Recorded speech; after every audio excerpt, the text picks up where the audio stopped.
Conference of Clinical Cardio-Diabetic Society of India, Bihar Jharkhand Chapter 2025.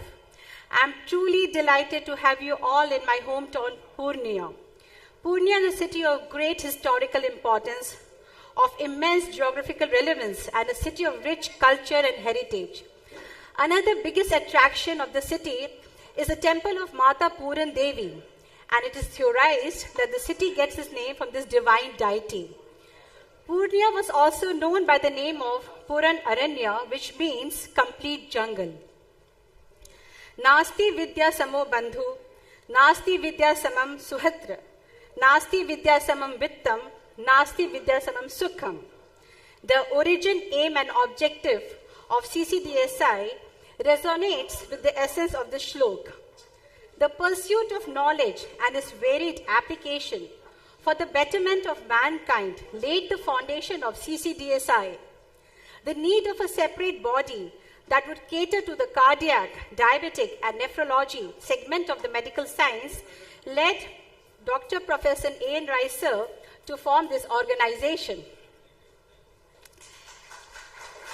CCDSI was established as a society on 14th November 2016, and Dr. Professor A.N. Rai sir was made the founder president of the society.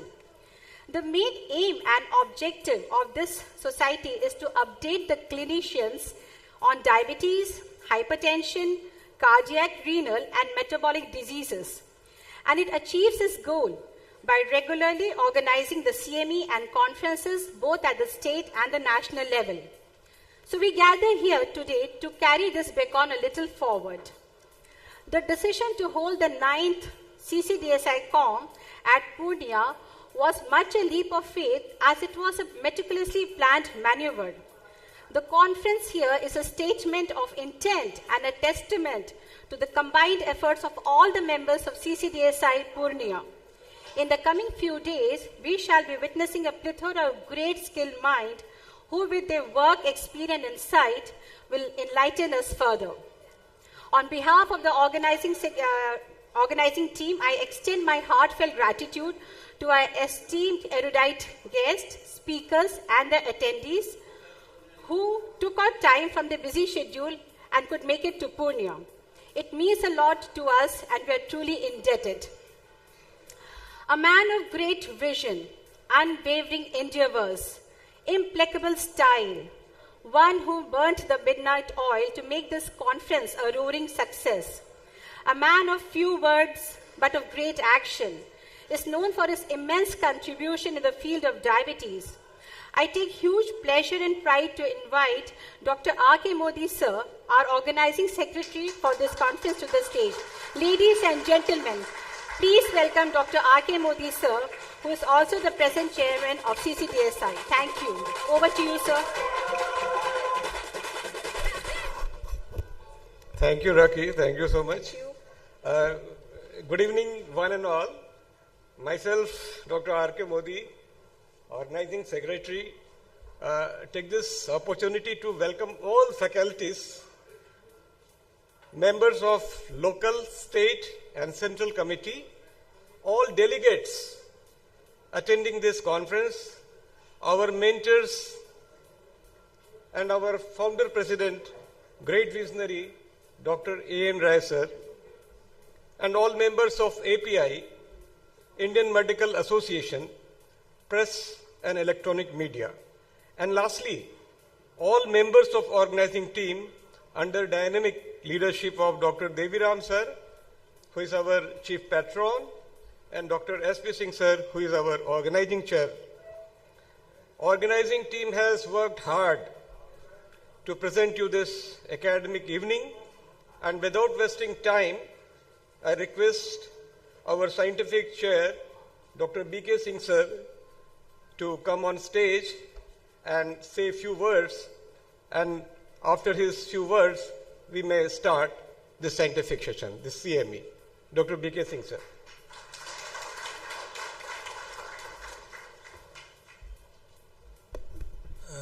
Thank you, Ravi. अगर रवि ना हो तो फिर क्या है? Then you can see this dimension of this conference. And basically, as a scientific chairman, I did nothing. Everything was planned, formulated, and executed by Dr. R.K. Modi. Please give him a big applause to Dr. R.K. Modi. I just suggested 3 months back when R.K. Modi phoned me that, boss, आप scientific chairman हैं. हम बोले अरे यार scientific chairman है लेकिन हमारे साथ तो और भी मजबूरियां हैं. तो बोले नहीं नहीं आपको करना है.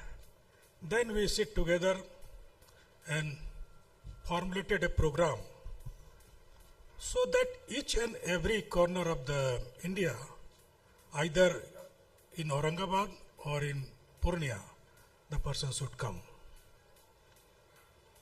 So we divided the people between Aurangabad and Purnea and invited accordingly. Mohsin is the example, Dr. Vittal is the example. मैं अकेला ही चला था जानिबे मंजिल मगर लोग आते गए कारवां बनता गया. ये बिल्कुल सही है डॉक्टर एन राय साहब के लिए. जोरदार तालियां बजाइए. अरे नहीं हुआ जोरदार पुण्या के लिए और जोरदार तालियां बजाइए.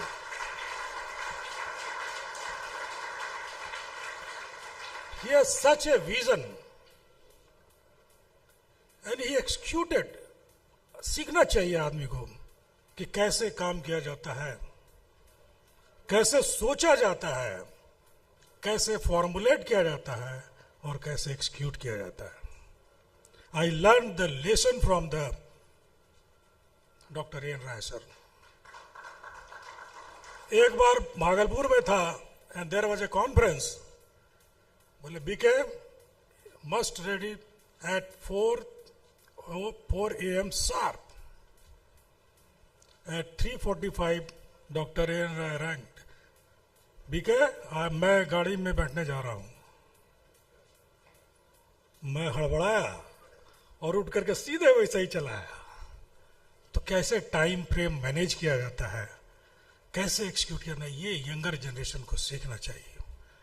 एक बार मैं चाहता हूं कि पुनः राय साहब के लिए तालियां बजाई जाए. Pattern of this conference doctor Deviram, क्या कहने हैं. किसी भी सब्जेक्ट पर कहीं भी बात करना हो तो सर आपकी छत्र छाया बिल्कुल जरूरी है सभी के लिए, चाहे वो धन हो, मन हो और जो कुछ भी हो. तो सर के लिए भी तालियां होनी चाहिए. So I will not take much of the time because the scientific session should begin with time. But all the organizing team led by Dr. S.P. Singh, हमारे जिले के हैं, दाऊद नगर, औरंगाबाद और कॉलेज के भी. So thank you very much, sir. And may I invite Dr. N. Rai sir to say a few words.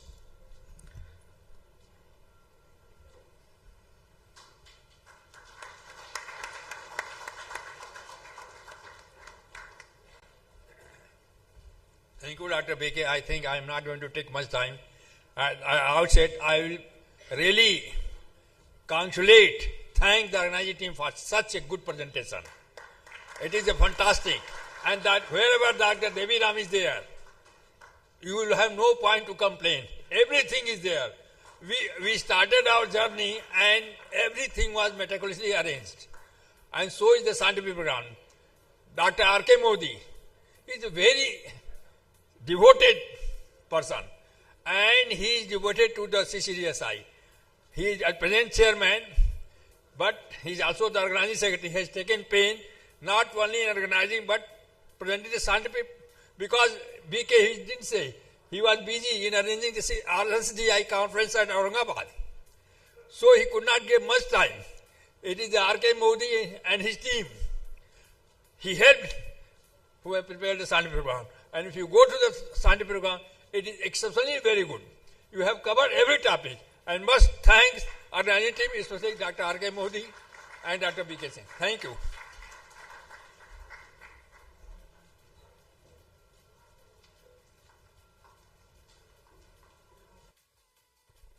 Let us now mark the beginning of the scientific session by lighting the auspicious lamp.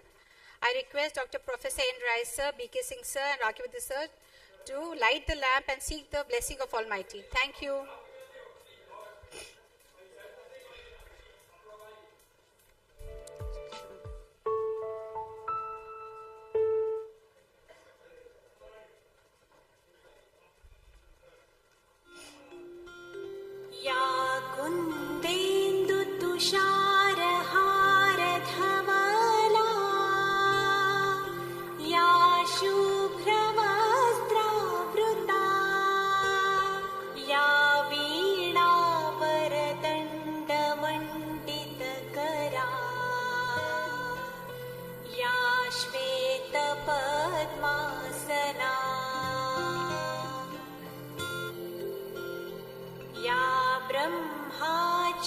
Shankar प्रभृतिभिः देवै सदा वन्दिता सा मां पातु Saraswati Bhagwati निःशेषजाड्यापहा.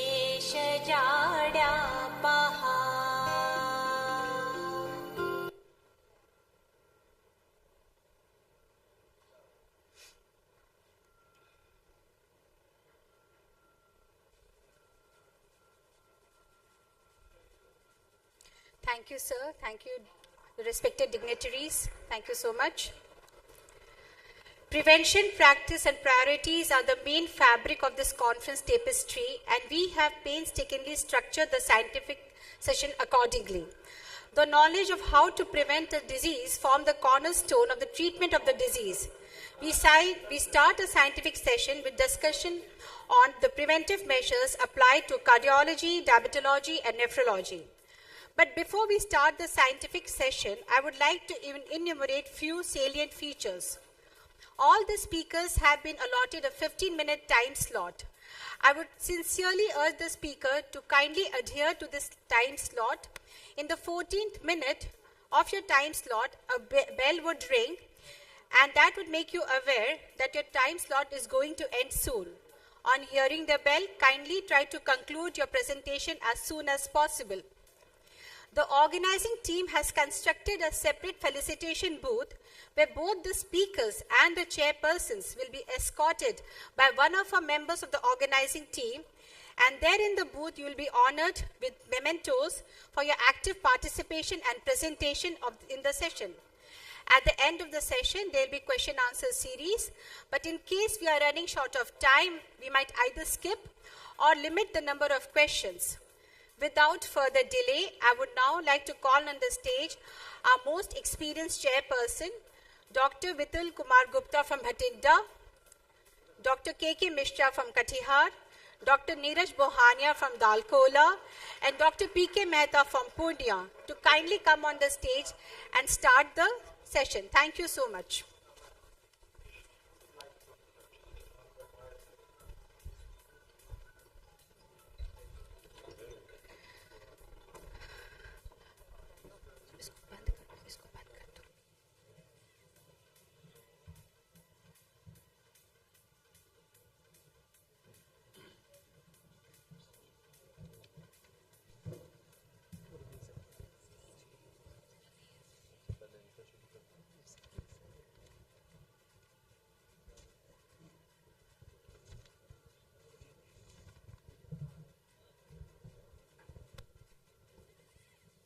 So good evening, friends. So it is my honor to introduce the first speaker to inaugurate this conference, none other than great Dr. Ajay Kumar Sinha, who is great friend. I know him for last almost 30 years. He has done his MD from PGI Chandigarh. He is Director, Clinical Cardiology and Research, Medanta Super Specialty Hospital, Patna. And if I try to enumerate his accomplishments, it will take more time than the lecture. and I must say he is the most humble, intellectual and academic personality with par excellence clinician. So he is going to talk about atrial fibrillation journey till now.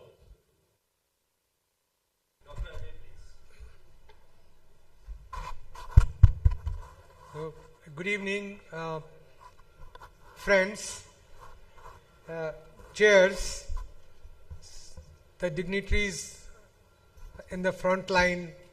Many of them are not known to me. I was just asking one of my friend. Our Gurudev, Professor Rai, who is the soul behind our organization, and he is a man who has so much of potential, About a week back, he told me that, Ajay, we want a newsletter on cardiology on common topics. And I said, time is very short, but then I will try. So probably with his inspiration, I have been able to do it. And I have brought a couple of copies which we will release tomorrow. So, Bitul is known to me for many, many years through CSI and all. So, greetings to you all from my institution. I work for Medanta Hospital, Patna. I think this picture is very familiar and very well known, that what happens in atrial fibrillation. I think time starts now, is it? Yes, time is starting. So your point. Where is the timer? Where is the timer? Kahan pe? Acha, fine. So, what is this? Atrial fibrillation is basically a chaotic atrial rhythm. When atrium beats faster than 350 per minute, and you are not able to see the P waves, and the RR interval is variable. That is the definition of atrial fibrillation. And it is so common, I will tell you, everybody, all of us keep seeing this rhythm quite common. Very common all over the world. We are, perturbed. We are having literally more than 55 million cases all over the world. You can imagine. So every time you see obese person, diabetic, he comes with atrial fibrillation. And it's, India is also, has many cases. We don't have a really very good studies. But then China, United States of America and India, they are atrial fibrillation in the rising trend. And you can see all this across the globe. Let us see what is it. You see, it can be asymptomatic or it can be symptomatic, and all sort of things can happen, right from stroke, LV dysfunction. LV dysfunction is the cause, LV dysfunction is the result of atrial fibrillation. That is extremely important. So now we must know that atrial fibrillation can result in LV dysfunction, which can be converted back, reverted LV function can come back by just treating the atrial fibrillation. Dementia, so on and so forth. So there are many things which has come up in the field of atrial fibrillation. My first paper at ESC in 2012, we presented in those days, the first cause was rheumatic heart disease.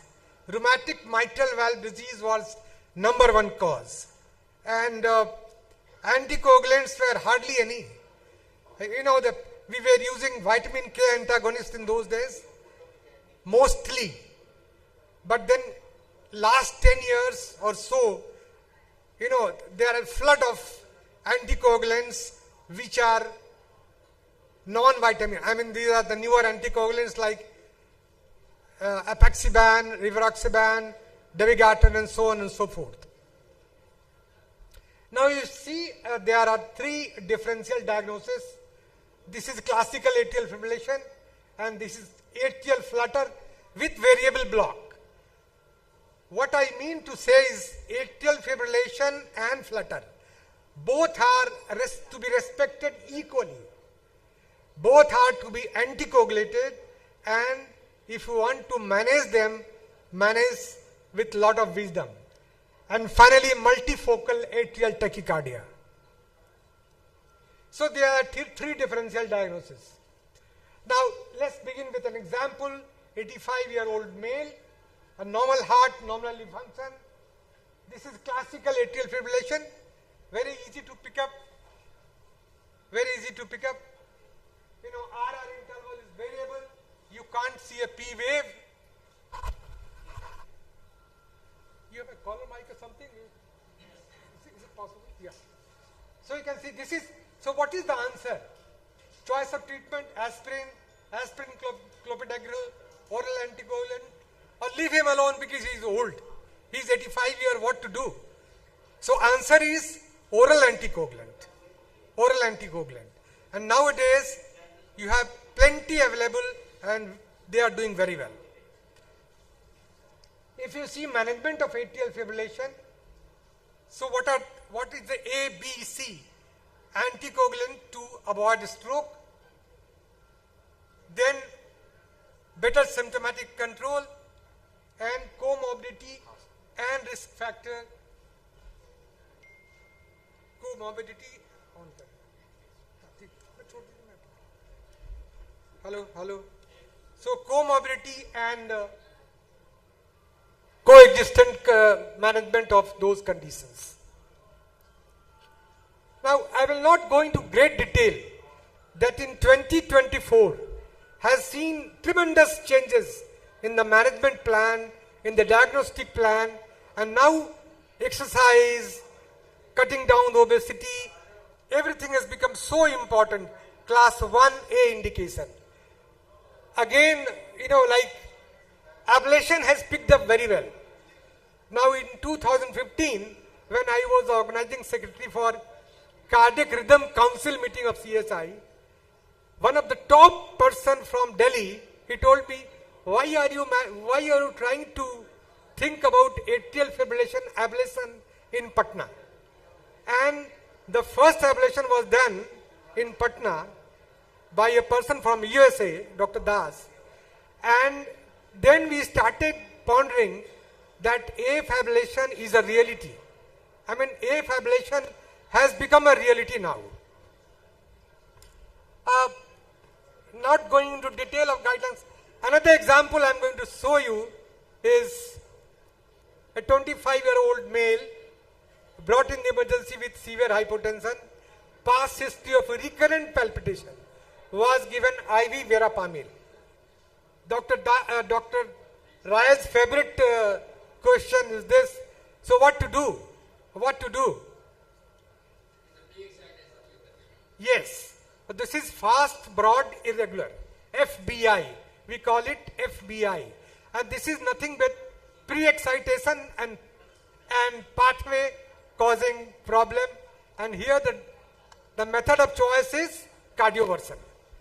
So mind you, I request all of you, those who are practicing medicine or cardiology, should have a cardioverter in the clinic.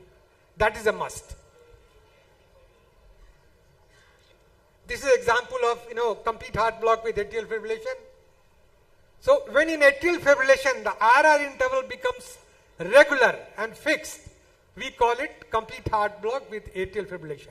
We have to be very, very cautious because many people are using digoxin in olden days, and what is happening that finally you have complete heart block with atrial fibrillation. Now some simple concept about the mechanism.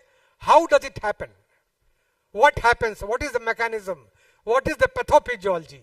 Pathophysiology is atrial myopathy. See, we are seeing a lot of atrial myopathies now.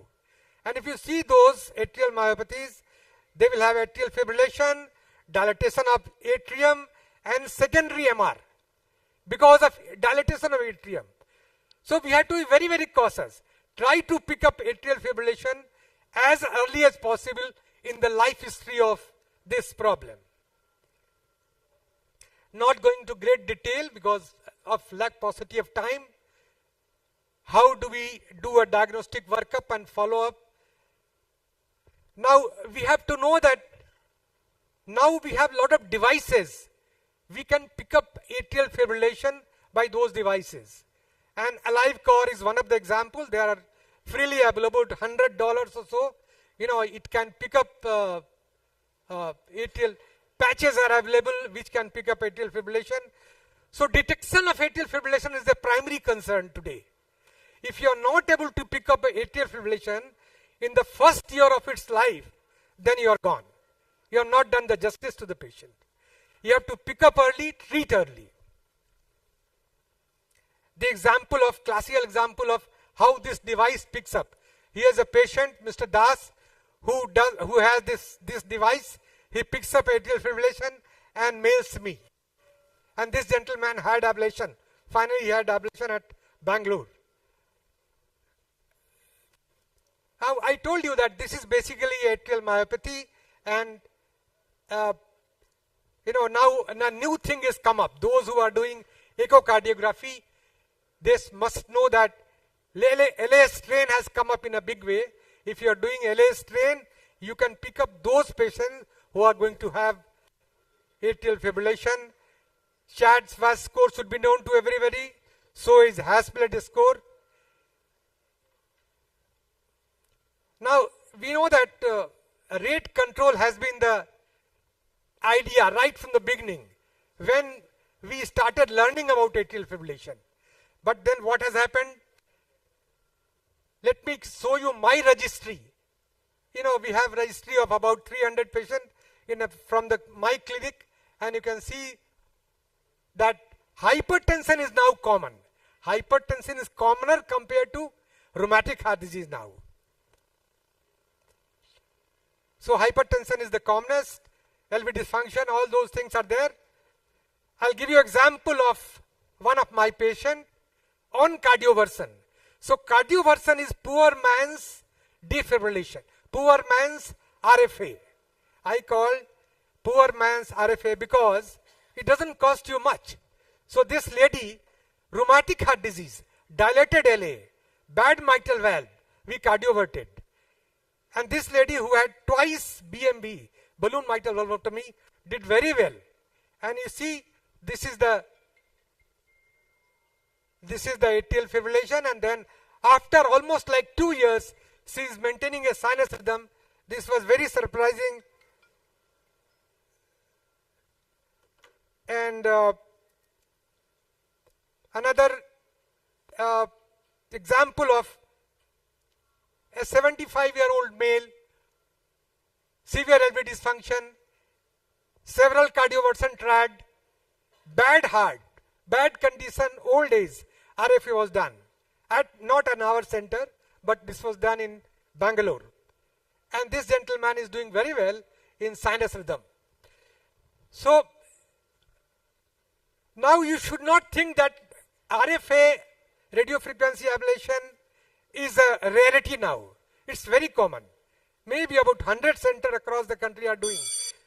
Once you have lab available in your city, another patient with cardioversion, patient had repair of atrial septal defect, but nobody cared about cardioversion. Nobody cared about atrial fibrillation. So that's very, very, very important. Now, I am going to give you some data from India. This is a registry from our own country, and in those days we were not having anticoagulant like present days. So in 2015 or so, this was the story. Kerala AF registry, we know that even the best of best, only less than 40% patient had anticoagulation. That's very important. And this is the story from India and across the world. Still you see that large number of patients are not anticoagulated. So I'm going to rush through the last few slides. So lifestyle modification, rate control, rhythm control, and reduce stroke risk by various measures. One thing I want to mention is that dementia. Even if you are having atrial fibrillation, progressive dementia happens because of microembolization from the atrium. So we have to be very, very careful. And in India, dementia is happening now at early age. So we have to be very, very cautious. Now, when to treat, everybody knows about it, but those who are having atrial fibrillation for more than 24 hours must be given anticoagulation. I told you about anticoagulation, and this is the presentation we did in last API meet at Kolkata, and this is cardioversion, nothing very great, simple cardioversion, and we showed that large number, even rheumatic heart disease, they remain in sinus rhythm. Cardioversion is a very simple thing. Only thing we have to remember that put the pads antero-posterior. Remember, for all of you, those who are doing cardioversion at Purnea, antero-posterior. One here at the back. And give what? A magnesium before conversion. This I learned this time when I went to Hyderabad with Narsimhan's team. They were only atrial fibrillation for 1 day, full 1.5 day.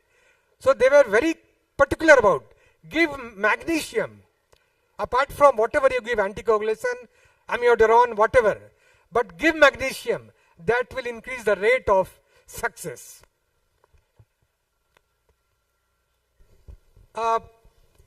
This is the story of 2002 when rate was equal to rhythm, but then I give you example of only one study, East AFNet trial.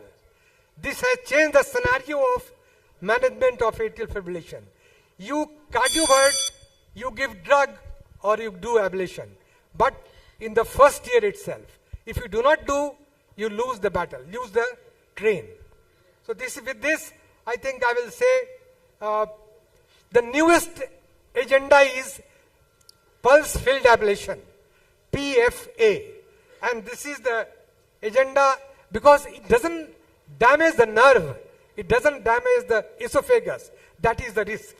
And this is the case which was being done. I was there in US with Sunil Jha, our own person from our own state. And this is the story of, I'll show you this and I'll end my story here only. So this is known as pulse field ablation, wherein you do not damage the nerve, you do not damage the esophagus, and pulmonary vein stenosis doesn't happen. So this is the story of atrial fibrillation in a nutshell. Sir, gentle reminder to conclude your presentation. Thank you. Okay. So first detected atrial fibrillation should be picked up. If you do not pick up the first detected atrial fibrillation, you lose the train. You have lost the train. And let's prevent from that day. That is my message. Thank you. Thank you, sir, for this wonderful presentation. I would now request Dr. Suman to kindly escort you to the felicitation booth. Dr. Suman.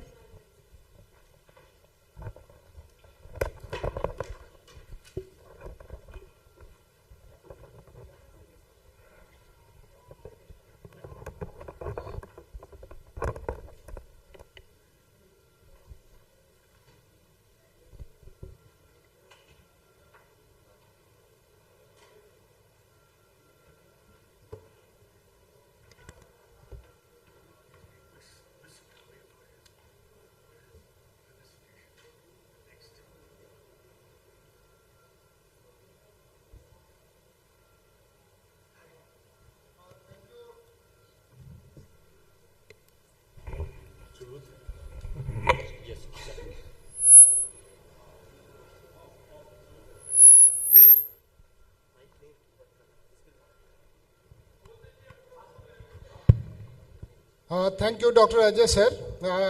We have just heard a very vast experience of a practicing cardiology who has been practicing his trade for the last 3-4 decades.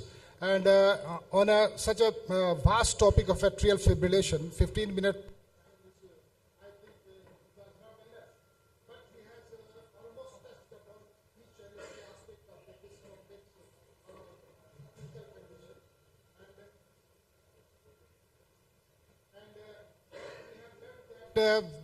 From his discourse that atrial fibrillation should be picked up early, and we must try to impose lifestyle modification, rate control, and the use of anticoagulant for better outcome in our patients. And especially we must be watchful for the occurrence of stroke, so that we must anticoagulate our patient and keep on monitoring the doses of anticoagulant from time to time.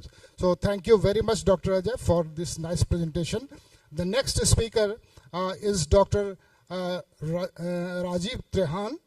He is from Siliguri, and he is a well-known cardiothoracic surgeon, and he will be talking on peripheral vascular obstructive disease in diabetes, a dilemma and a way forward.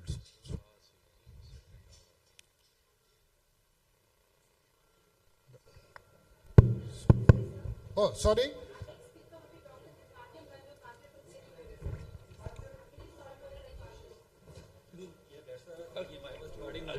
I'm really sorry for the confusion. I was told that Dr. Dipanjan is not here. Okay.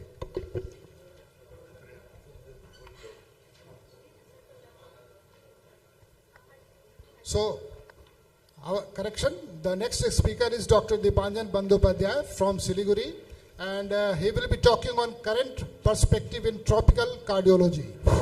Perhaps forgotten topic in day-to-day practice, but we come across such cases of tropical cardiology, and we will be wiser from his discourses today. Good evening, everybody. At the outset, let me thank the organizing team for the wonderful hospitality. It's always a homecoming feeling for me to come to Bihar, I hope we do justice to the topic. If atrial fibrillation could not be managed in 15 minutes, then tropical cardiology cannot be managed in possibly in an hour or so. But I'll try to be the slide changer. I'll try to be as fast and appropriate as possible. When we talk of tropical medicine, at least we from Eastern India, we tend to think of the School of Tropical Medicine at Kolkata. This is the School of Tropical Medicine at London, which was established with a vision that the Afro-American Asian countries should benefit from the medical researches which are happening in the Western world. So way back, almost more than 100 years back, these people realized that tropical diseases need some more attention. Tropical diseases should come into focus, and tropical diseases somewhat different from the diseases that happens across the globe. In continuation of this tropical disease concept, today we have the concept of NTDs, or neglected tropical diseases. And the WHO has identified around 20 such diseases which are affecting more than 50% of the global population, but are getting attention maybe less than 5% of the global funding or global scientific research. And these diseases are now in focus. And why these diseases are important, as I said, number one, they affect more than half the world population. Number two, they have tremendous economic impact because they are compromising the working capacity of people living across 3 or 4 continents. Extending from these NTDs, today we have a focus of diseases which are known as the tropical cardiovascular diseases. And the Journal of the American College of Cardiology, they published a series of articles whereby they divided these tropical cardiovascular diseases under a few subsets. One is the infective subset. The next is rheumatic heart disease, as Sir was pointing out. Takayasu arthritis, one of the large vessel vasculitis, which occurs mostly in the tropical countries, and nutritional heart disease. So these 4 subsets we will try to cover over the next 10 or 12 minutes. Infections and cardiovascular diseases. On an introductory note, cardiovascular diseases are increasing in low and middle income countries. More and more risk factors are coming up in these Afro-Asian nations. And we know that the tropical diseases have an impact on the cardiovascular diseases as well. More importantly, these people lack access to healthcare, so they are not diagnosed early, and they present to the clinician at a time when a lot of valuable time has already been lost. We cannot go into the details of this list, but then this is an effort to show you that even the common diseases like malaria, leishmaniasis, and maybe dengue and chikungunya, they can have and they do have important cardiovascular effects. They can have their primary myocardial involvement in the form of myocarditis. They can have secondary cardiovascular involvement in the form of hypoglycemia, hypovolemia, circulatory shock, etc. And they can interact with pre-existing cardiovascular disease risk factors or diseases. This is one disease which I think nobody in the audience can say have not had good enough experience with, but we all know that shock in dengue is so important, and it is all not because of vascular permeability. It is also a cardiac disease in itself, because dengue myocarditis has now been identified.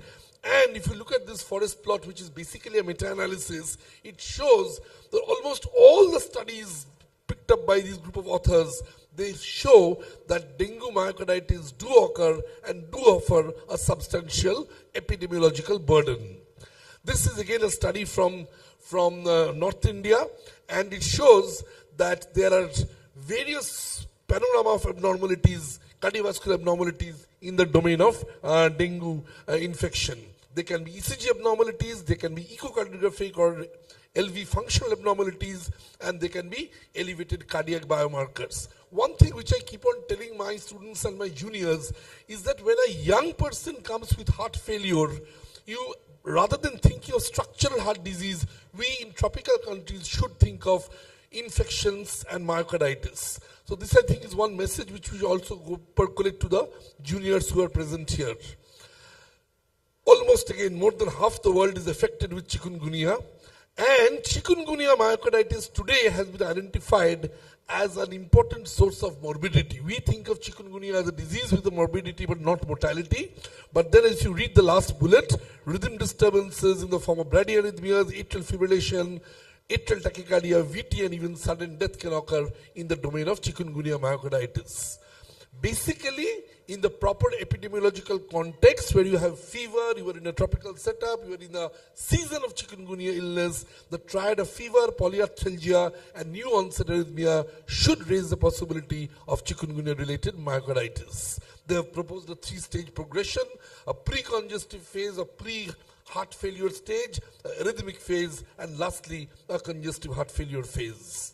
This is an example of one of our patients who had VT on the background of chikungunya viral fever, and today the cardiac MR or the cardiac MRI is the investigation of choice to find out your functional heart profile. And this is much ahead of echocardiography. You can actually pick up regions of myocardial dysmotility, you can pick up scars, you can pick up inflamed myocardium, and you can pick up small areas of pericardial effusion. So this is a 70-year-old male with chikungunya-related myocarditis, and the LGE, which is the late gadolinium enhancement, which is so characteristic of myocarditis or deposition diseases like cardiac sarcoidosis. So this has been picked up, and you can see myocarditis in the lateral inferior and septal involvement. So this is the cardiac involvement in chikungunya. They can present with heart failure, they can present with arrhythmia, and you need to be conscious or cautious about the cardiac biomarker elevations.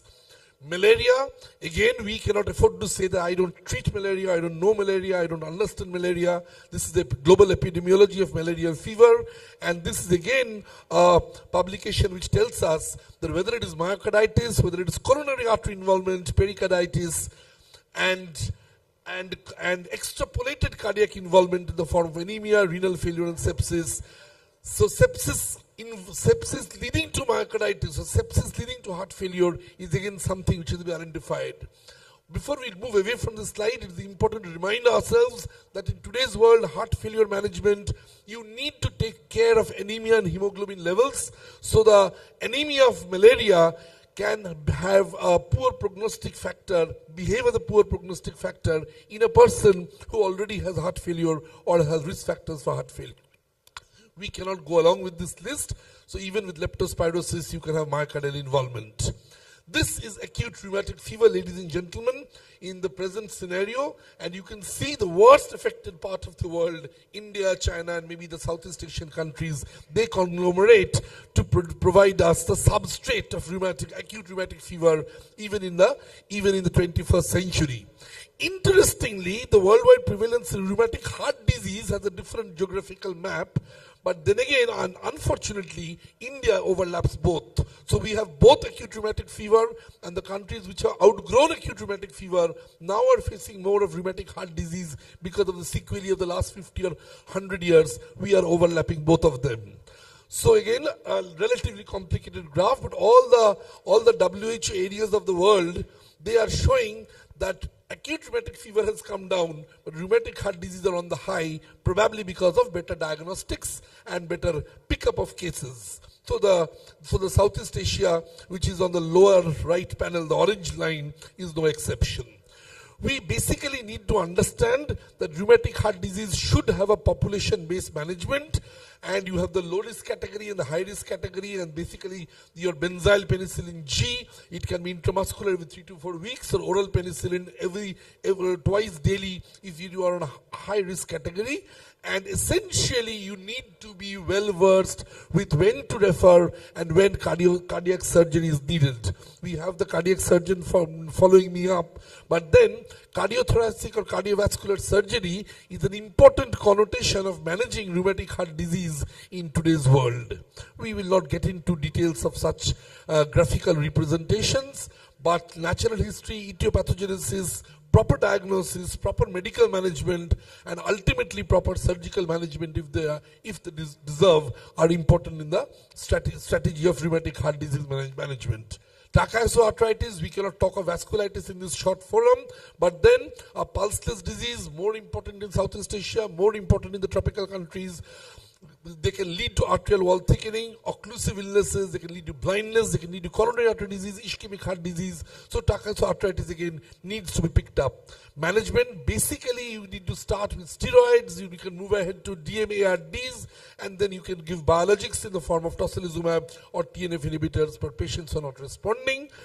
And early diagnosis is important for the simple reason because untreated trachyarthritis leads to end organ damage or target organ damage.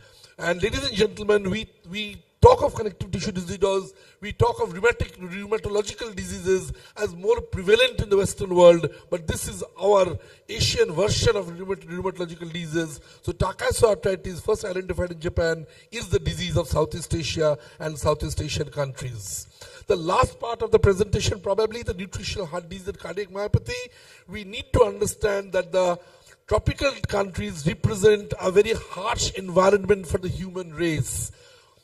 From the geographical point, from the economic point, and from the infectious etiology point, we live in a difficult part of the world as per the Western literature.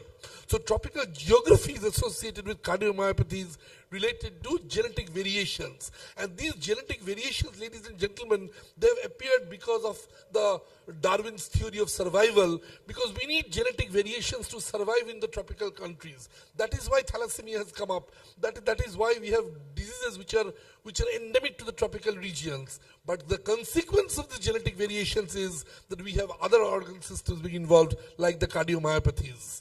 So this, in a nutshell, is a photograph or a cartoon which tells us why cardiomyopathies occur in the tropical belt of the world. There are a number of vitamin deficiencies. There are diseases like peripartum cardiomyopathy. We know sickle cell disease is a disease of the tropics, and sickle cell disease leads to vaso-occlusive disorders and leads to cardiomyopathies. Today, we have endomyocardial fibroelastosis, we have Chagas disease from the South Americas, and all these are the conglomeration of cardiovascular or tropical cardiovascular diseases and nutritional diseases. So in infectious etiology, as I said, we have Chagas disease and endomyocardial fibrosis. They can lead to conduction abnormalities and bundle branch block. Peripartum cardiomyopathy occurs in some countries in the epidemic epidemic proportion. Some South African countries, they have a huge burden of peripartum cardiomyopathy because not only they have a genetic predisposition, they have deficiency in the form of selenium deficiency. We talk of thalassemia and sickle cell disease. I think India should be more cautious of thalassemia and sickle cell disease as leading to systolic, diastolic impairment, iron deposition, and pulmonary hypertension. We learnt of beriberi in undergraduate classes. Today we also add to that selenium deficiency and cardiomyopathy due to calcium deficiency. So cardiomyopathy due to hypocalcemia is a new kid on the block of the tropical cardiovascular diseases. Chagas disease, again something from our undergraduate years, common cause of cardiovascular disease in South America. You can see acute phase, 30% of the population will lead to the chronic phase without any sequelae, but 70% of individuals will remain asymptomatic and 30% can have two types of manifestations, either a cardiomyopathy or a digestive mega syndrome in the form of toximegacolon. Endomyocardial fibrosis, extensive fibrosis of the ventricular endocardium results in restrictive cardiomyopathy. So you have acute inflammatory phase, a progressive phase, and a chronic phase leading to restrictive cardiomyopathy with your NGOT JVP, which you teach your students day in and day out. Thalassemia, basically the complications would be due to iron overload, again leading to restrictive cardiomyopathy. Along with this, you have a total array of endocrinological and metabolic diseases which can complicate thalassemia in the cardiovascular domain. I will finish with, I think, 2 or 3 more slides. This is a 2024 presentation, so I could not resist the temptation of showing you this. All of us are seeing scrub typhus in today's world, and you can have cardiac manifestations of scrub typhus in the form of myocarditis, pericarditis, endocarditis, heart failure, arrhythmia, etc., etc. And the last disease I would like to touch upon is a cause of prolonged fever. Prolonged fever in India is not always TB. We are missing some of the cases of other cause of prolonged fever in India, of which brucella is so important. We only mention brucella when we teach our students the cause of culture negative infective endocarditis. But then brucella should be important. Today we have a national program on zoonotic diseases. There is a concept of One Health. We in North Bengal Medical College, we are the nodal center of the zoonotic diseases in Eastern India. And brucella is such an important disease you and I have often missed in our clinical practice. Ladies and gentlemen, the bottom line, the neglected tropical diseases are important. The low and middle income countries now have their share of opinion. Women, children, they have been affected more than they should have been. The important issue is there is less data, less information, less statistics, less collection, as sir was pointing out, no registries, no percentages which we should generate from our country, less research and less applications. But the bottom line is, today, tropical diseases need the global coordination. You cannot have vaccines and you cannot have antibiotics and you cannot have strategies in Europe and America where the disease is in Africa and the drug is in America. That should not happen. That is why you need more global coordination. This is the WHO guideline for the NTDs, and it's a roadmap from the 2021 to 2030 where elimination of the neglected tropical diseases are a priority. Thank you so much. Thank you. Thank you, sir. I would request Dr. Suman to guide you to the felicitation booth. Thank you, sir, for nice presentation. Our next speaker is Dr. Rajiv Trehan, Senior CTBS Surgeon from Neotia Gateway Hospital, Siliguri. His topic of presentation is Peripheral Vascular Obstructive Disease in Diabetes, a Dilemma and a way forward.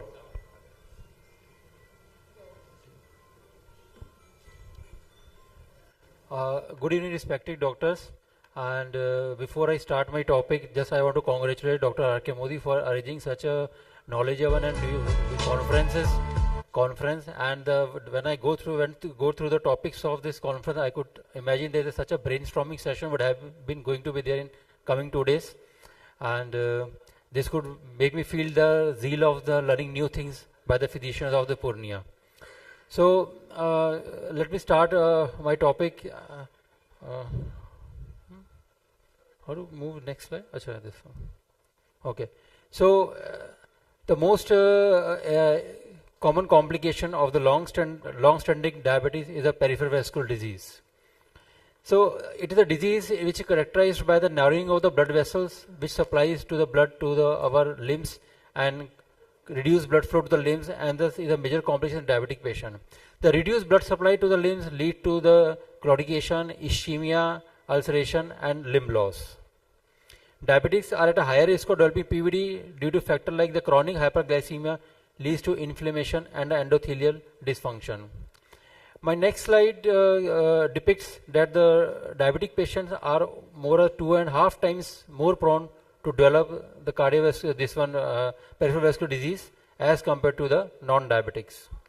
If you look at through the globe, we can see the maximum number of patients are in the Indian subcontinent or the African continent, which have a diabetes and the peripheral vascular disease. The reason for this is being the rising number of diabetes patients in this subcontinent, and the poor healthcare access leads to the more number of cases presenting with the peripheral vascular disease because of uncontrolled diabetes. The high risk in diabetic patient is because of insulin resistance and hyperglycemia, which accelerates the atherosclerosis and endothelial dysfunction. Apart from it, because of the long-standing diabetes, these patients develop a peripheral neuropathy, which marks the symptoms due to which there is a late diagnosis and the poor outcomes. These are of all the major risk factors. If you see the risk factor and map it against the risk factor severity, we can see the diabetic patient have a more propensity to develop the peripheral disease as compared to the non-diabetic. The risk factor severity is almost 70% in the patients which are having a diabetes as compared to the non-diabetics. The peripheral vascular disease not only affects the impact the quality of life, but also leads to the economic burden on the patient, because there is a reduced mobility due to intermittent claudication, chronic pain, discomfort. There is a non-healing ulcers leading to amputation, psychological stress and depression, an economic burden in the form of healthcare costs for diagnostic tests, expense related to frequent hospitalization, loss of productivity, and cost of prosthesis and rehabilitation after amputation. Thus, we need to stress upon the importance of the early diagnosis. The two most common tests which can be done in the clinics are, first one is the ankle brachial index, which is a very cost-effective method by which we can do the early diagnosis, and the second one being the color Doppler. Though apart from these two, we need to have a timely management of risk factor like glucose control, smoking, etc. So the pathophysiology is like whenever there is a chronic hyperglycemia, it leads to endothelial dysfunction, which damages the vascular lining, which activates the polyol pathway, which leads to the production of advanced glycation end products, and which promotes the plaque formation. And endothelial dysfunction leads to the reduced production of nitric oxide, which leads to the vasoconstriction and increased release of pro-inflammatory cytokines, tumor necrotic factor, C-reactive protein, which promotes the platelet aggregation and thrombosis.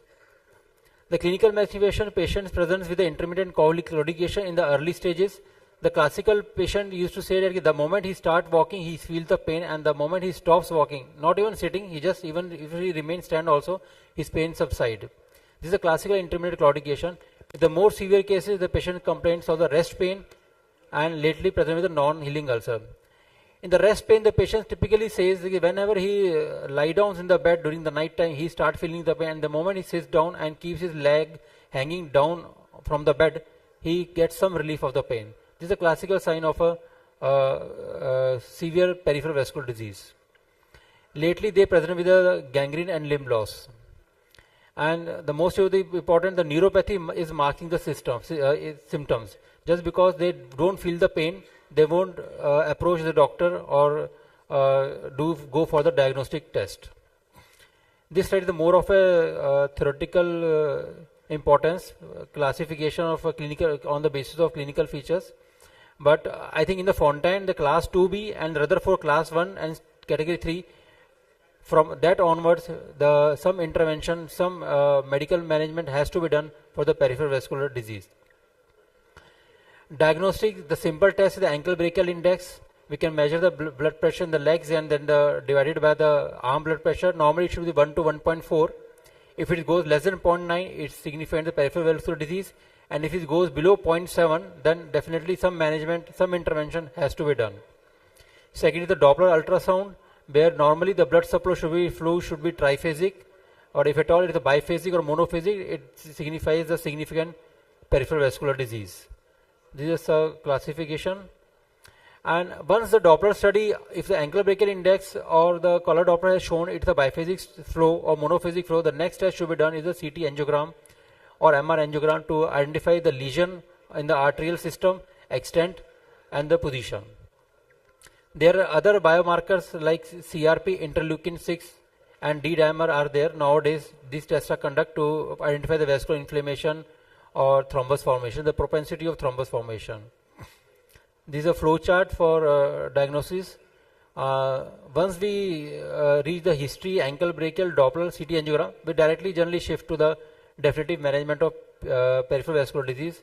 In the clinical practice, we don't go for biomarker analysis. The medical management includes lifestyle modification like smoking cessation, diet control, regular exercises. Pharmacological therapy is the most important in the early initial stages. The antiplatelet agents for prevention of thrombus formation, statins which stabilizes atherosclerotic plaque, ACE inhibitor for control of blood pressure, PDE3 inhibitors, the latest addition is PDE3 inhibitors, silastazole, which increases cyclic AMP levels and thus causes vasodilation. The newer anticoagulants like rivaroxaban in combination with aspirin has shown to reduce the limb-related complications in diabetic PVD patient.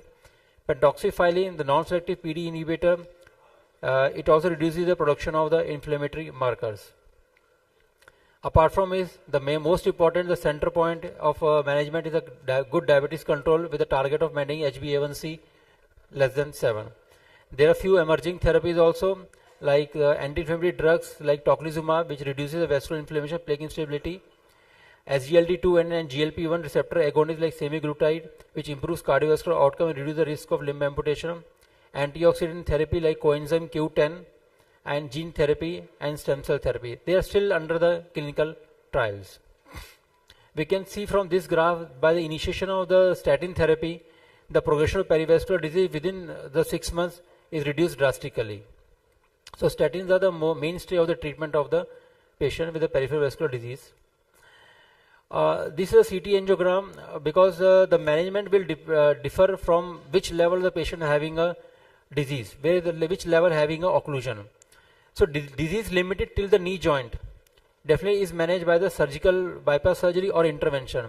I have put my intervention as a second reason because most of the diabetic patients have a diffuse multiple blocks in the arterial system, and that's why intervention is mostly suitable for the patient. We have a local, a discrete lesion, but the diabetes has a multiple blocks, and that's why up to the knee joint the surgical is better.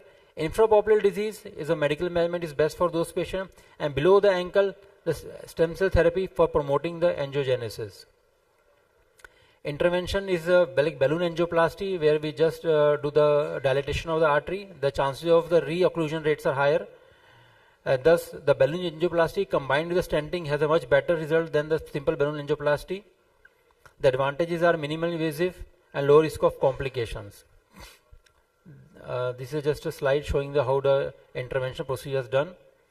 Surgical management now depend upon the site of the lesion.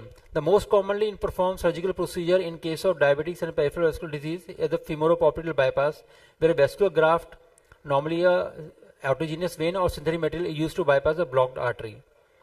And the second part is the limb salvage surgery. The patient has developed a gangrene or then debridement of necrotic tissue to prevent infection spread. And third is the hyperbaric oxygen therapy. These are a few patients which we have done here. These are a patient presented with the complete occlusion of the thoracic abdominal aorta, and we have opened up the thorax and took the graft from thoracic aorta and joined with the femoral artery, and this is a thoracic aorta bifemoral grafting. Most of the time, why I put up this slide, most of the time we get the aorta bifemorally. We go for a abdominal aorta to femoral, but this is an exclusive case where the occlusion was much higher just below the renal arteries, and that's why we approach the thoracic aorta.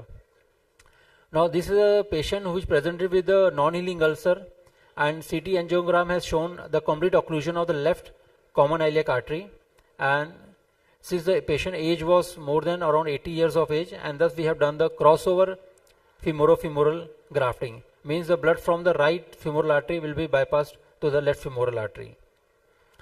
This is another patient who presented with the gangrene of the right foot, and CT angiogram has shown the bilateral femoropopliteal occlusion, and we have done the femoropopliteal bypass using autogenous vein. I like to, this one, whenever we are going, our landing zone of the bypass graft is below the knee joint, the graft has to be autogenous vein. If the landing zone is above the knee joint, we can use the prosthetic material. This is another case of aneurysm of popliteal artery. We have done the interposition grafting. This is a case of infrarenal abdominal aortic aneurysm with left common iliac artery occlusion. We have done the aorto bifemoral grafting. Sometimes the patient present with the diabetes with the acute on chronic occlusion, where apart from the surgical bypass, we need to do a fasciotomy also to relieve the compartment syndrome. Thus, in the management of peripheral vascular disease in diabetes, we need to have a multiple disciplinary care approach, which the team members involve the vascular surgeon, interventional cardiology, radiology, vascular medicine, podiatry, wound care, infectious disease, endocrinology, etc. Advantages are definitely early diagnosis and risk factor management, preventive foot care, timely intervention to restore blood flow, and improve patient compliance and long-term outcome. Considering the prognosis, the diabetic patient have a 15 times higher risk of amputation, and thus factor contributing to higher amputation rates are uncontrolled hyperglycemia, persistent inflammation, and thus lack of regular foot examination, vascular assessment, and late presentation with a critical limb ischemia. Reason being the same, the peripheral neuropathy they perceive the pain. Apart from this, they do have increased cardiovascular mortality because the way they develop the blocks in the peripheral artery, the same way they develop the blocks in the coronary artery as well as the carotid artery, and thus having a myocardial infarction and stroke. Thus, the early diagnosis is important by ankle brachial index and Doppler ultrasound, aggressive management of risk factor, timely interventions, and multidisciplinary approach for a successful outcome. The preventive strategies include the target screening of the high-risk diabetic patients who are more than 50 years of age and are diabetic for more than 10 years. Screening tools involve the regular foot examination, ankle brachial index, and Doppler ultrasound. Preventive strategies include the supervised exercise program, smoking cessation, dietary modifications. The recent advances are in the key inflammatory biomarkers. They have a more of a prognostic value. If the C-reactive protein, interleukin 6, and tumor-necrotic alpha or D-dimer are rising in trend, then there are chances that the patient is going to develop a peripheral vascular disease in the future, and the early intervention is required. There is a stem cell therapy also has now come up, where we use a mesenchymal stem cells and endothelial progenitor cells.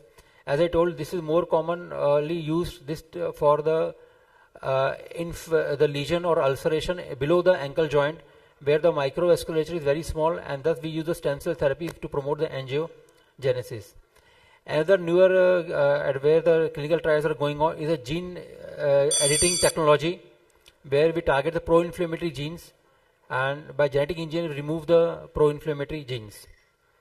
And there are also phase 2 trials showing improved wound healing and reduced amputation rate with stem cell injection and gene therapy focusing on vascular endothelial growth factor to enhance the blood flow. There are few trials, the BASIL trials, which show the bypass versus angioplasty, and it has shown that angioplasty is effective in the short term and the bypass is superior for the long term limb salvage. COMPASS trial, which has shown the low dose of rivaroxaban of 2.5 mg BD combined with the aspirin reduces the major cardiovascular event and limb related complications in diabetes with PVD. And foot care trial demonstrated the importance of the multidisciplinary foot care programs. Challenges in management of these PVD patients in this part of the world are the delayed diagnosis, limited access to specialized vascular care, poor awareness among diabetic patients, and healthcare system challenges because there is a fragmented care between the diabetologists, podiatrists, and vascular specialists.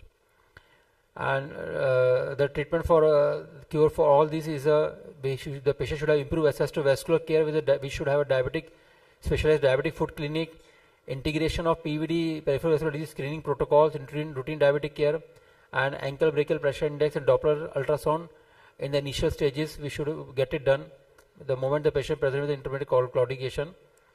And reduced cost of the endovascular procedure, CT angiogram should have a nominal cost so that the poor patient can afford it. And training of the primary care physicians and diabetic educators to recognize the early signs of peripheral vascular disease. Conclusion: the higher prevalence of perivascular disease in diabetic patients lead to increased morbidity. Importance of early diagnosis through ankle brachial and Doppler ultrasound is most important. The lifestyle modification is must, and then adjuvant is a pharmacotherapy. And if the patient is having a lesion above the ankle joint, then definitely surgical therapy will help in the salvaging the limbs. Thank you. Congratulations, Dr. Trehan, for such a nice presentation. You have covered almost all aspects of PVD from clinical manifestation to management to neotherapies in a limited time frame. I would request Dr. Suman to kindly escort you to the felicitation booth. Thank you, Dr. Suman.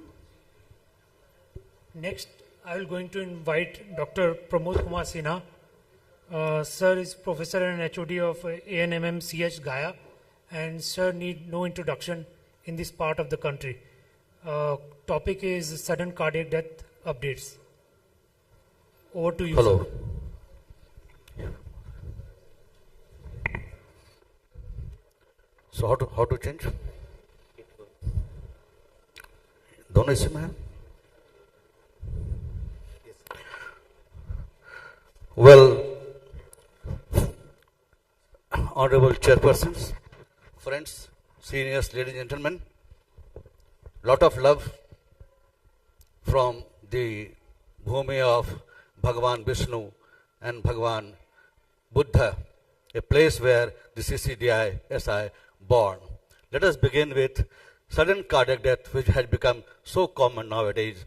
So it is a natural death presumed to be of cardiac origin, cardiac cause that occurs within 1 hour of onset of symptoms in witnessed case and within 24 hours of last being seen alive when it is unwitnessed. And in autopsized cases, sudden cardiac death is defined as a natural, unexpected death of unknown or cardiac cause.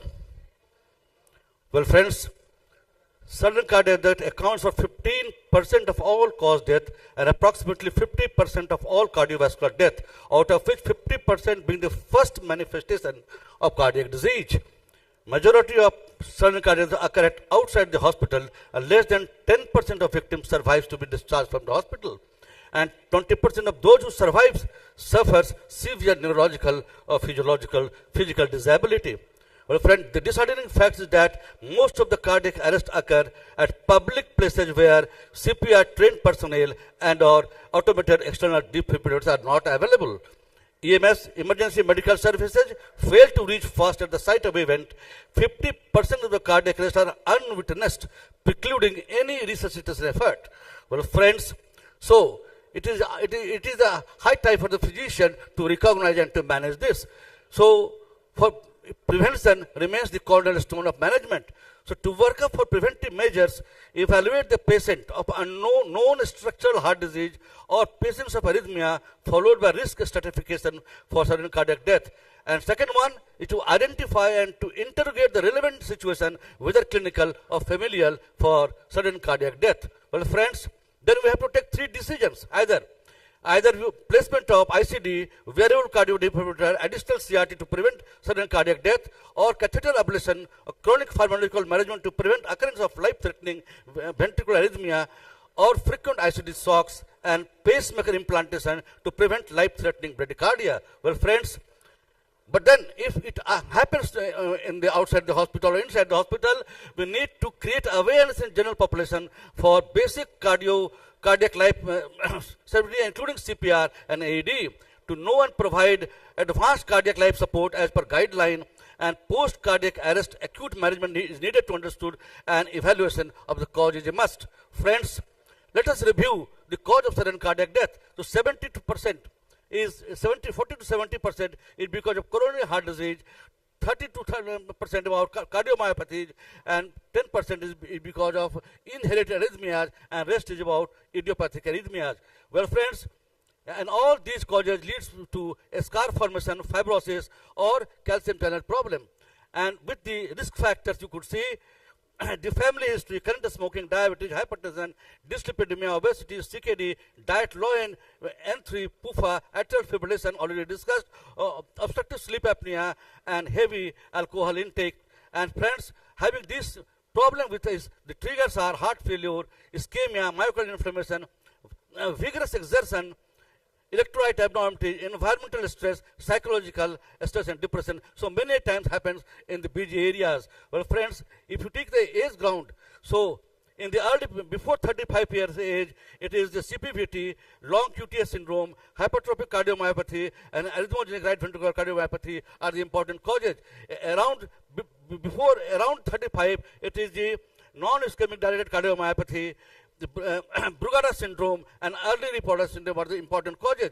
And in the early, after 60, it is the coronary artery syndrome and valvular heart disease are common causes of sudden cardiac death. Well, friends, all these causes leads to life-threatening arrhythmia, either BF, sustained polymorphic VT, systole, or bradyarrhythmia, or pulseless electrical activity, or severe acute MI with pump failure, resulting in sudden cardiac death. Well, friends, ladies and gentlemen, these are the usual inherited causes you could say as an important one: CPVT, LQTS, Brugada syndrome, the hypertrophic cardiomyopathy, dilated cardiomyopathy, arrhythmogenic right ventricular. These are the inherited reasons for sudden cardiac death, and every physician needs to remember these because these are the hidden reasons for sudden cardiac death. Well, friends, so how a physician should evaluate? When a physician should go for evaluation?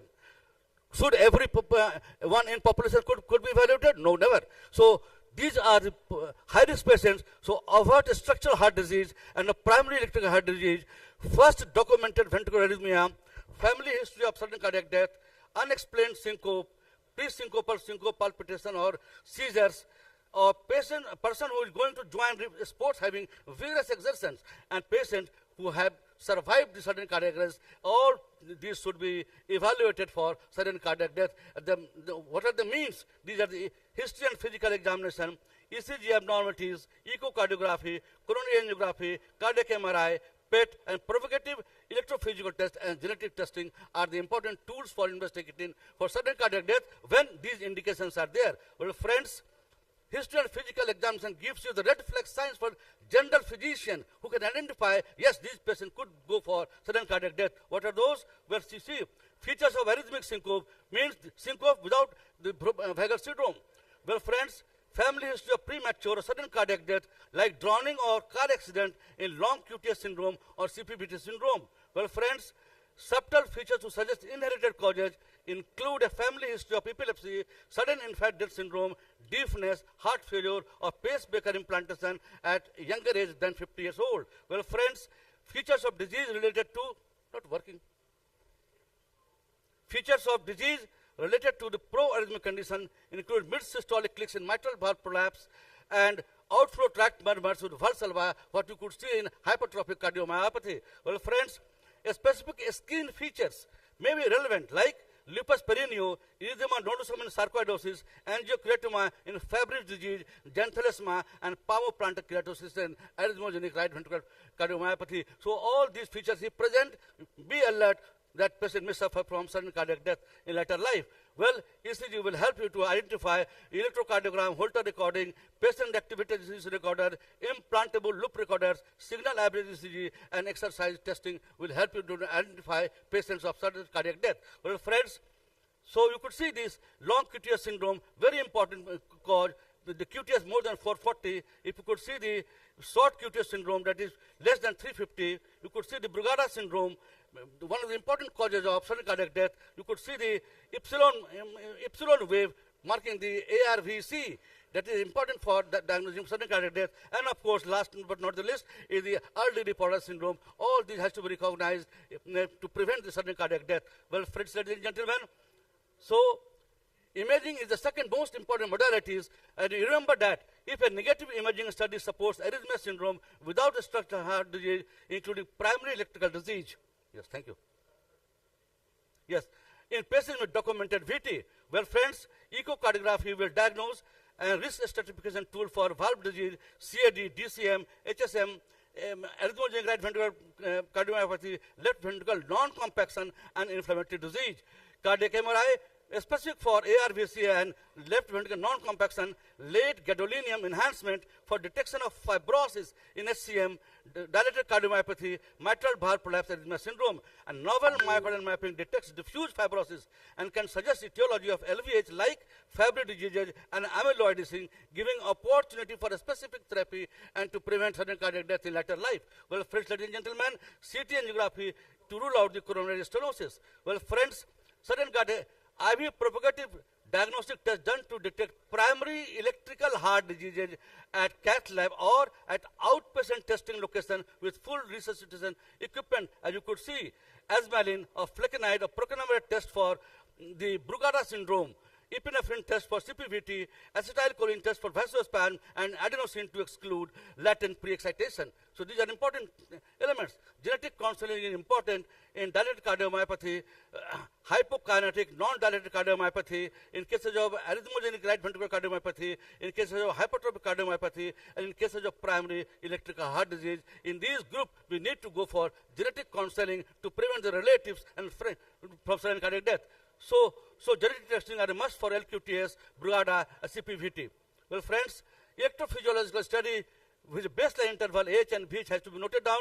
Programmed electrical stimulation to confirm the diagnosis of ventricular tachycardia and to induce mappable ventricular arrhythmia. Electroanatomical mapping, endocardial mapping may help in differentiation of ARVC from benign outflow tract VT and for targeting biopsy in suspected myocarditis, ARVC, and sarcoidosis. Well, friends, ladies and gentlemen, endomyocardial biopsy in relevant cases like inflammatory cardiomyopathy, like sarcoidosis, myocarditis, and arrhythmogenic right ventricular cardiomyopathy makes you an important landmark. Well, friends, after having evaluated the patient who are suspected, who may undergo sudden cardiac death, we need to risk stratify. So, overt structural heart disease or primary electrical heart disease, that is long QTS, short QTS, Brugada syndrome.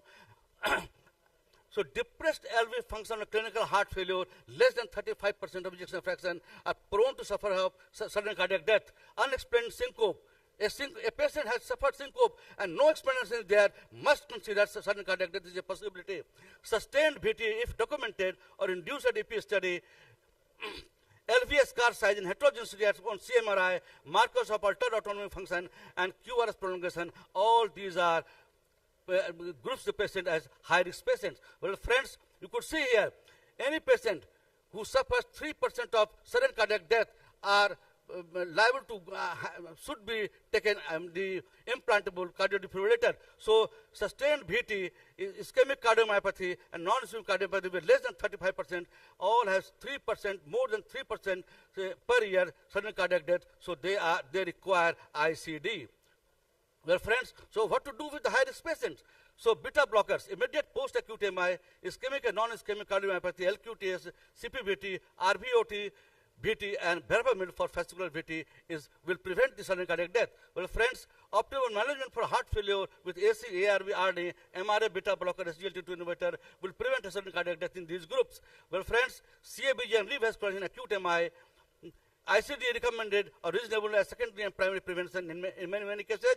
Variable cardiovascular may be needed, and additional CRT may be needed, and of course, catheter ablation of chronic antiarrhythmic drug for recurrent VTBF and repeated ICD shocks will be required. Well, friends, ladies and gentlemen, pacemaker for high-risk bradyarrhythmia cases are naturally required. Well, friends, ladies and gentlemen, optimization of ICD programming is essential to minimize the burden of ICD therapy and to improve patient outcome, class 1 recommendation. Well, friends, ladies and gentlemen, primary prevention ICD indication vary depending on the type of underlying structural heart disease and arrhythmia syndrome. So, ischemic cardiomyopathy having LVF less than 30, 35 or 40 are indicated in different situations. Non-ischemic cardiomyopathy, well, it is indicated if it is less than 35% near class 2, 3, and all other SCM, ARBC, Brugada, LQT, CPVT, if associated with high-risk grades or syncopal problems, needs ICD as a primary intervention. Well, friends, variable cardiodefibrillator and CRT must be considered wherever you go for ICD. Well, friends, ladies and gentlemen, catheter ablation and chronic AIDs, catheter ablation and chronic antiangiogenic therapy are needed if you diagnose a patient suspected to go for that. Well, friends, ladies and gentlemen, so But then 30% are cases from intermediate group and 50% no structural heart disease.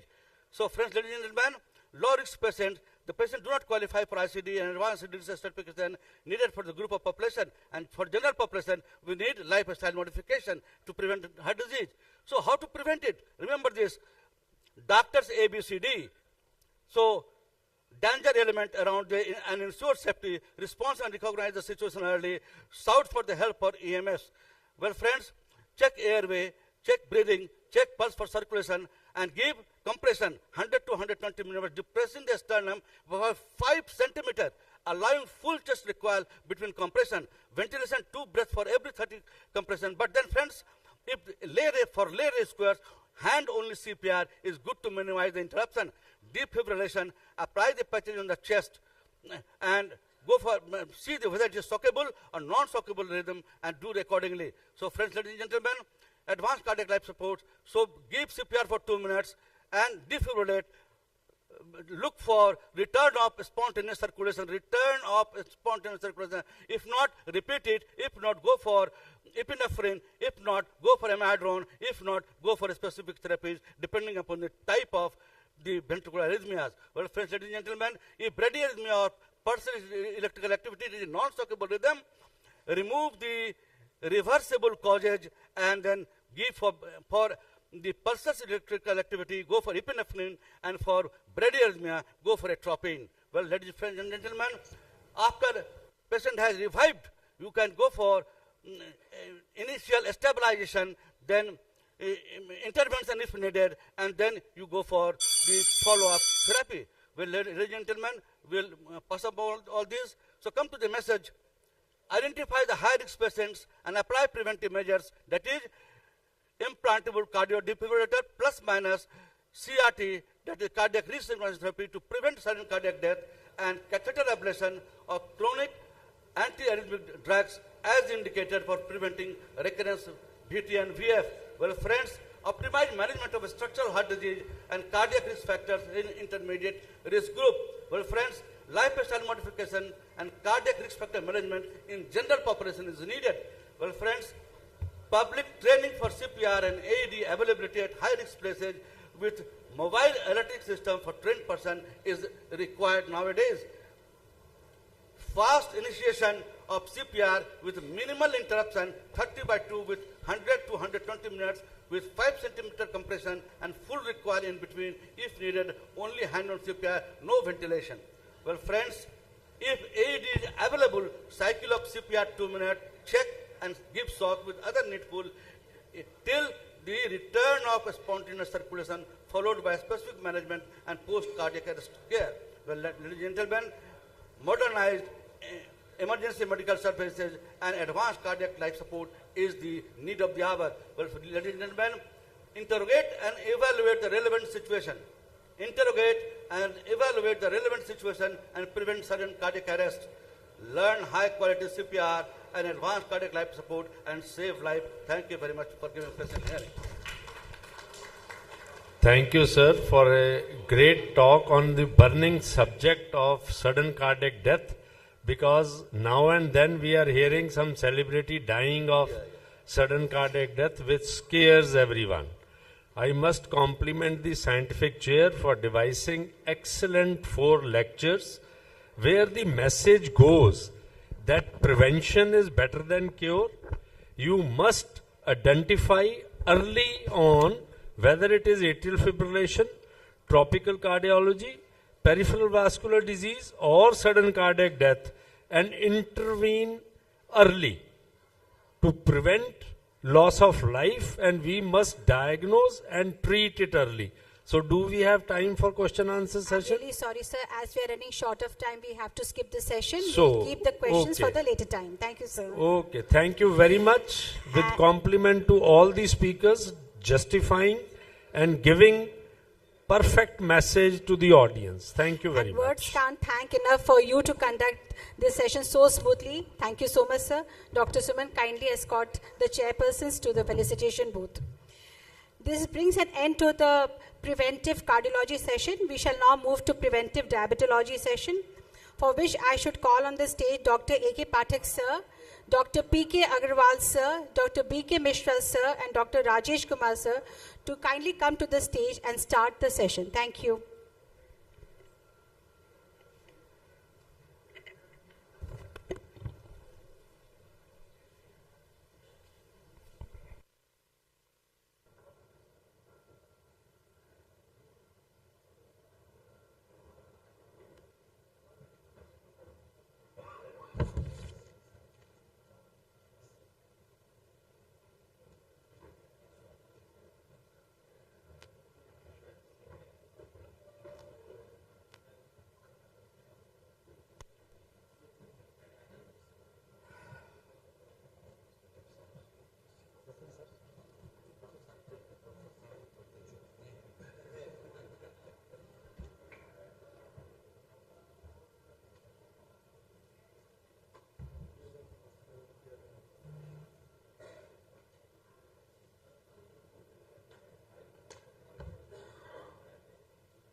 I would request Dr. Mohsin Aslam sir to kindly proceed to the stage for his presentation.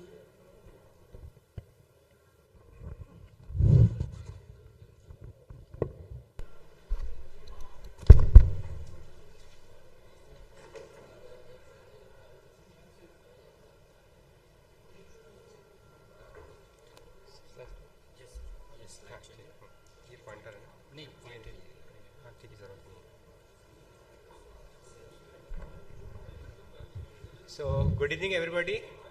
At the onset, I would like to thank Dr. B.K. Singh sir and Dr. Modi sir for giving me this opportunity. So, I will be talking on novel markers in pre-diabetes. So, why pre-diabetes? This session is on preventing diabetes. So, pre-diabetes, identifying early is very important to prevent it from progressing to diabetes by lifestyle changes and preventing the diabetic complications. So what is pre-diabetes? It is an intermittent hyperglycemic state in which glycemic markers such as blood glucose and HbA1c are above the normal levels but does not meet the criteria to be considered as diabetes. And this state is considered as a high risk to progression to diabetes and its complications. So classification, it is classified as impaired fasting glucose or impaired glucose tolerance or both. So there are different criteria. The WHO criteria, impaired fasting glucose is fasting glucose levels between 110 to 126, and impaired glucose tolerance is the sugar levels between 160 to 220 milligram per deciliter. And according to ADA 2024 guidelines, pre-diabetes is HbA1c between 5.7 to 6.4, fasting blood glucose levels between 100 to 125, and 2-hour OGTT between 140 to 199 milligrams per deciliter. The global prevalence of pre-diabetes is around 99.1% in 2021, which is projected to increase to 10%, and impaired fasting glucose is 5.8%, which is projected to increase to 6.5% by 2045. Pre-diabetes in India, again, its prevalence is higher in northern India, and at present nearly 136 million people are living with pre-diabetes.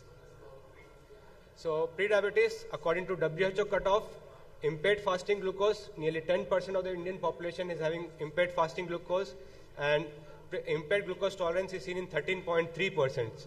The overall prevalence of pre-diabetes is 15.3%. But if you take ADA standard, then the prevalence of impaired fasting glucose is seen in more than nearly 1/4 of the population, and pre-diabetes is seen in 1/3 of the population. So pre-diabetes, diabetes has a multifactorial condition. So as a pre-diabetes, so genetics, peripheral insulin resistance, beta cell dysfunction, insulin secretory defects, glucotoxicity, lipotoxicity, impaired incretin response, amylin accumulation, inflammation, and beta cell oxidative stress, all are the risk factors for development of pre-diabetes and diabetes. So diagnostic markers and their clinical utility. If you use combined markers, this will allow us to timely diagnose the pre-diabetes and take appropriate lifestyle changes to prevent the development of diabetes and its complication, and also the cardiovascular diseases. So these are the markers, currently used markers, novel biomarkers, and inflammatory markers. We'll see each in detail in the coming slides. So commonly used biomarkers, HbA1c and OGTT. I'll just come up, because this is commonly discussed topics, I'll just discuss about the disadvantages. HbA1c does not consider ethnicity, BMI, and age, all of which significantly alters HbA1c levels, and it is affected by anything which will alter the RBC levels or lifespan. OGTT, again, it is invasive and time consuming, multiple pricks are required and requires fasting and shows day-to-day variations during the periods of stress and illness. So fructosamine, again, it is a ketamine created by glycosylation of total serum proteins, primarily albumin. Disadvantages are it's higher within subject variation and falsely low levels in conditions leading to rapid albumin turnover. And not all studies have found that mean serum fructosamine levels are useful for pre-diabetes screening. Glycated albumin, it is a glycosylation of albumin and measured by the ratio of glycated albumin to total albumin. The pre-diabetes, it is considered when the glycated albumin level is more than 13.5%. Again, disadvantages, it is inaccurate when there are changes in albumin turnover and may be critically low in individuals with increased BMI, body fat mass, and visceral obesity. 1-alpha anhydroglucositol, again, it is a dietary monosaccharide. It inversely correlates with plasma glucose levels, and it is helpful in identifying diabetic complications like retinopathy, micro and macrovascular complications. Again, limitations, it is unclear if it is superior to HbA1c. Plasma levels can change based on diet, sex, and race of the patient, affected by renal hemodynamics or treatment with SGLT2 inhibitors, and no consensus on the use of this marker as a pre-diabetic screening tool. So now coming to inflammatory markers, we know diabetes is a chronic inflammatory state. So these markers of acute phase reactant and inflammatory markers will be increased in patients with diabetes and pre-diabetes. So coming to this, inflammatory markers like CRP and interleukin 6, they are increased in patients with pre-diabetes and higher levels can help in estimating the pre-diabetes. Adenoponectin levels have been shown to are low in patients with insulin resistance, obesity, and carries an increased risk of developing pre-diabetes. Plasminogen activator inhibitor 1, again, is a marker of reduced fibrinolysis, and it is an independent predictor of pre-diabetes and diabetes. Interleukin 18, it increases during hyperglycemia, associated with increased risk of developing diabetes, and interleukin 18 correlated with progression from pre-diabetes to diabetes in Gutenberg study. Interleukin 1 receptor antagonist, again, it is an anti-inflammatory marker elevated in interleukin 1 pathway induced by glucose and free fatty acids during overfeeding. It is associated with decreasing levels are associated with increasing insulin sensitivity, and it is elevated in pre-diabetes and diabetes. So now coming to novel biomarkers. One is futin A. It is a hepatic secretory glycoprotein, promotes lipid-induced insulin resistance through toll receptor 4 inflammatory signaling pathway, resulting in production of inflammatory cytokines. It is associated with increased risk of developing pre-diabetes, diabetes, and associated complications. Metabolic biomarkers like amino acids and pre-diabetes risk, that is branch chain amino acids, aromatic amino acids, and glutamine and glycine. So the levels of branch chain amino acid and aromatic amino acids are increased in patients with diabetes and pre-diabetes, and glutamine and glycine levels are reduced in patients with pre-diabetes and diabetes. Alpha hydroxybutyrate, again, it is an organic acid byproduct produced during the synthesis of alpha ketobutyrate, a product of amino acid catabolism, that is threonine and methionine, and glutathione anabolism cysteine formation pathway in hepatic tissue. So insulin resistance, increased oxidative stress, and lipid oxidation may cause chronic shifts in glutathione synthesis, leading to elevated level of this marker. So it is significantly associated with insulin resistance, independent of sex, BMI, and collection site, and may be an effective marker for pre-diabetes. Now, linol oil, glycerophosphocholine, again, it is a metabolite formed by enzyme phospholipase A2 in the liver and by lecithin cholesterol acetyltransferase in the circulation. Its activity is increased during inflammation, and it is a negative predictor of type 2 diabetes progression. These levels may inhibit phospholipase A2 through non-competitive enzyme inhibition, thereby exhibiting anti-inflammatory properties. Triglyceride, again, they are esters derived from glycerol and free fatty acids. The beta cell function and reduce insulin secretion in prediabetes. HDL, again, is a major lipoprotein, good cholesterol. It promotes insulin secretion. Low levels of HDL concentration may lead to progression from prediabetes to diabetes, and increased proportion of small HDL3 over HDLC cholesterol is seen in patients with prediabetes, and decreased proportion of HDL lipoprotein PLA2 is seen in patients with prediabetes. Ceramides, again, they are lipid molecules that mediate inflammatory insulin resistance, and they are positively associated with prediabetes and type 2 diabetes. But additional studies are needed to understand the relation between this lipid metabolism, prediabetes, and diabetes. Ferritin and transferrin, elevated serum ferritin and transferrin saturation are strongly associated with increased risk of developing prediabetes and diabetes. There is a positive correlation between the increased fasting blood glucose levels and serum ferritin levels.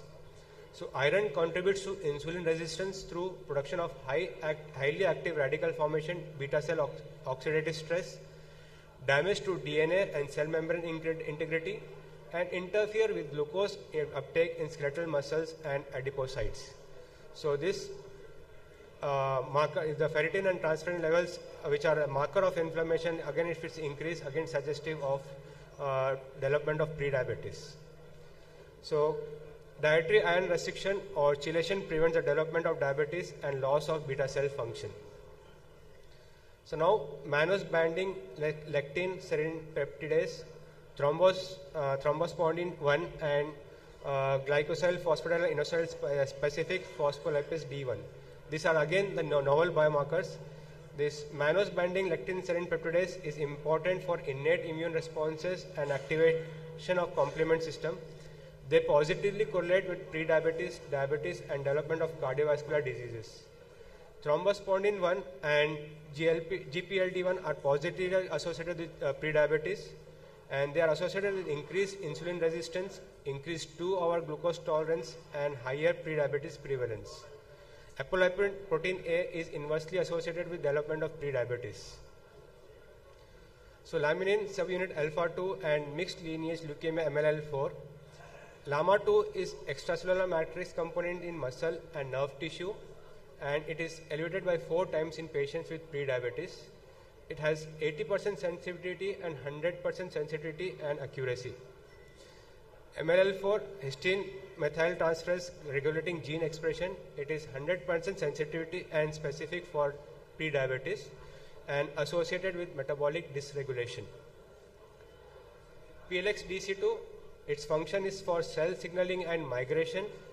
It's part of plexin family and again has 100% sensitivity and specificity for development of prediabetes. It is critical for early diabetes risk identification. Acyl carnitine, again impairment of fatty acid oxidation and dysregulated mitochondrial function result in accumulation of intermediary products such as acyl carnitines. So this interact with nuclear factor K beta and promotes inflammation and insulin resistance. So elevated levels are associated with development of prediabetes, inflammation, and insulin resistance. MicroRNAs are involved in cell growth, differentiation, proliferation, and death. Small non-coding RNAs are involved in post-transcriptional gene expression. So they are associated with increased levels are associated with development of prediabetes.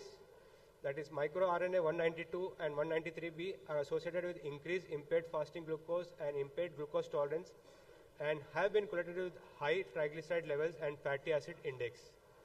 MicroRNA 15A were lower in patients with prediabetes and have shown to play a role in insulin production, secretion, and regulation.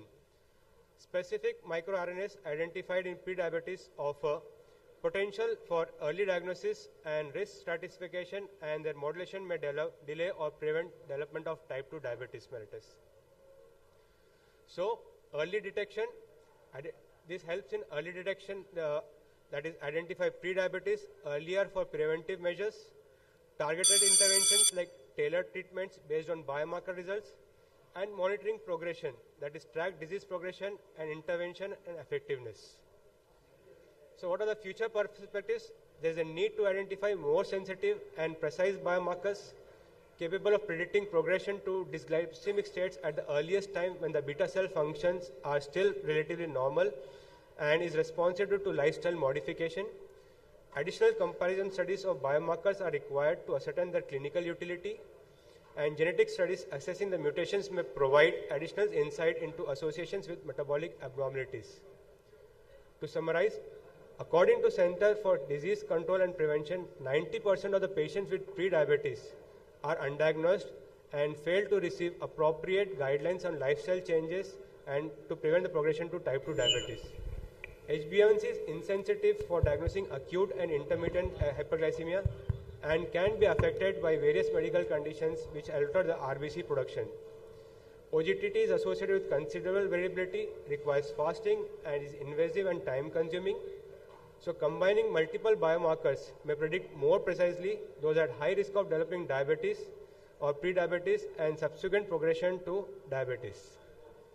Thank you. It's a very dry topic. It's more of theory and biochemistry. Thank you, Mohsin. We all know we are sailing in the ocean of diabetes mellitus, and for the prevention of the complication of type 2 diabetes, we must diagnose at its earliest, not at the onset of the diabetes, but before the onset of the diabetes. And of course, with the advent of microRNAs like microRNA 136 that is closely linked with the beta cells, insulin secretion, it is now very much practical to diagnose early the diabetes mellitus. Thank you. In certain patients, you can start with low dose of metformin so that to prevent the progression to disease. That is another issue. Particularly obese patients. For the prevention of the diabetes. Right. Prevention of the complications of the diabetes. Thank you. Thank you, Mohsin. You have nicely elaborated the novel markers. Thank you. Our next speaker is Dr. Shanil Hirsch from Purnea, and he shall be speaking on disease of exocrine pancreas type 3C diabetes.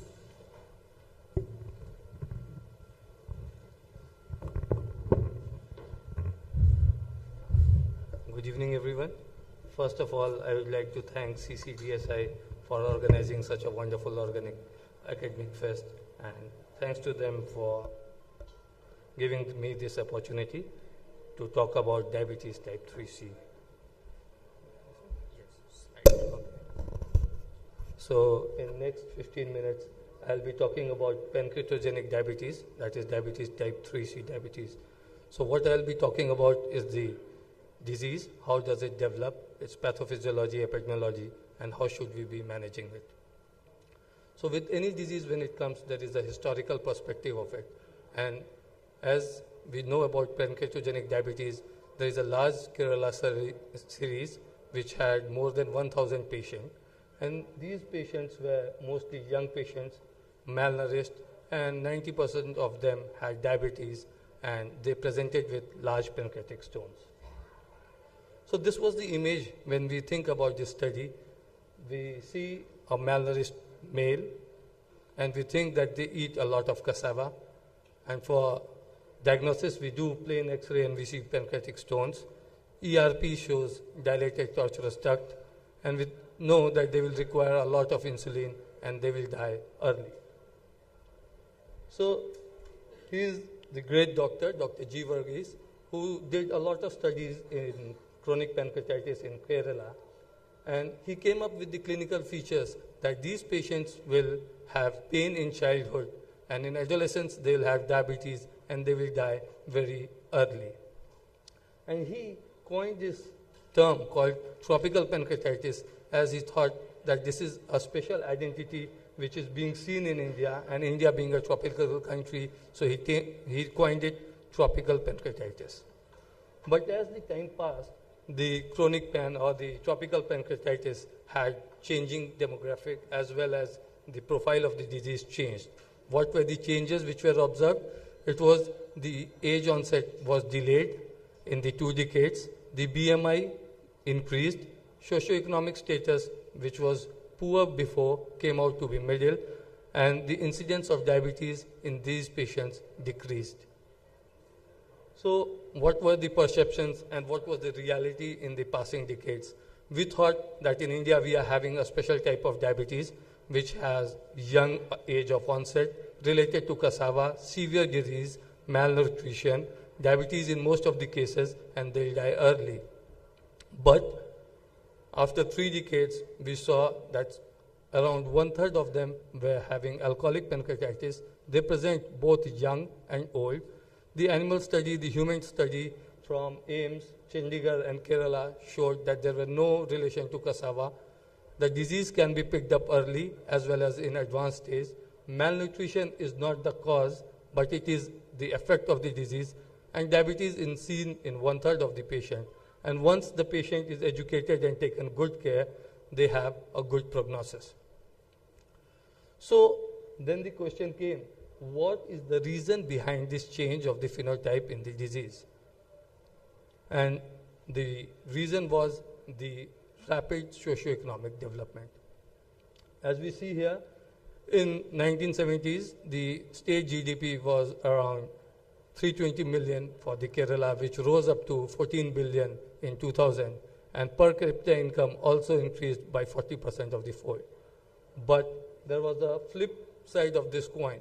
As the rapid economic development took place, even the food habits and alcohol consumption increased. And the alcohol consumption in 3 decades doubled up.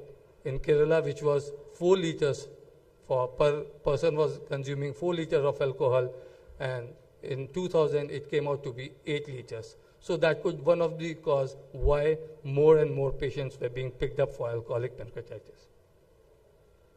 So as the time changed, the disease changed, and so the name. So why diabetes type 3C? Once we go to the ADA classification of 2014, then we see that there is a classification and subclassification. So classification type 3 are the other specific types of diabetes, which is subclassified as the disease of pancreas in type C. So the diabetes of classification type 3 and subclassification type C came out to be the nomenclature diabetes type 3C, which got widely accepted. Once we go into the epidemiology, the type 3C diabetes have 80% of the patient as chronic pancreatitis, and the rest 20% compromises of pancreatic resection, pancreatic neoplasia, cystic fibrosis, and hemochromatosis. Once globally, if we see, the 2% of the diabetic patients have diabetes type 3C as the prevalence. And the Southeast Asia, which was the place where tropical pancreatitis or diabetes type 3C was coined first in the 1960s, still have the large burden, which is around 20%. This map shows it is present worldwide, and still the South India, it shows, has more than 50% of the patient which is there. So I am quoting the paper, which is from AIG, and I think Dr. Mohsin was part of it. They studied cases for 6 years in their pancreatic clinic, and the cumulative incidence for diabetes in their study period was around 58%. Point prevalence of diabetic patients was around 38%, and it was diagnosed in very younger patient. But the strongest independent factor in this was pancreatic duct stone, which is very, very important, as this pancreatic duct stone, if it is picked up early, and if there is ERCP or the endoscopic intervention and the duct is cleared, then the mechanism which makes the obstructive pain and the dilatation of the duct is released, and definitely the progression of the disease can be slowed down. So what is the different type of diabetes and how type 3C diabetes is different? The type 1 diabetes is autoimmune or destruction of the beta cell. Type 2 is insulin resistance. But type 3 has both pancreatic and exopancreatic factors, and it leads to islet dysfunction and hepatic insulin resistance. So these 2 factors I'll be talking about in next couple of slides will be on this. So we can see the first histological slide, that is of chronic pan with diabetes mellitus. We can see islet cell and SNS cell both, and in the below slide we can see islet cells which are still intact, and the SNS cells are almost fibrosed. And on immunohistochemistry, when we go, then we can see the red dots on the corner slide, which shows the Th17, which is the inflammatory cells, and this cause islet dysfunction, and this is the reason for islet inflammation.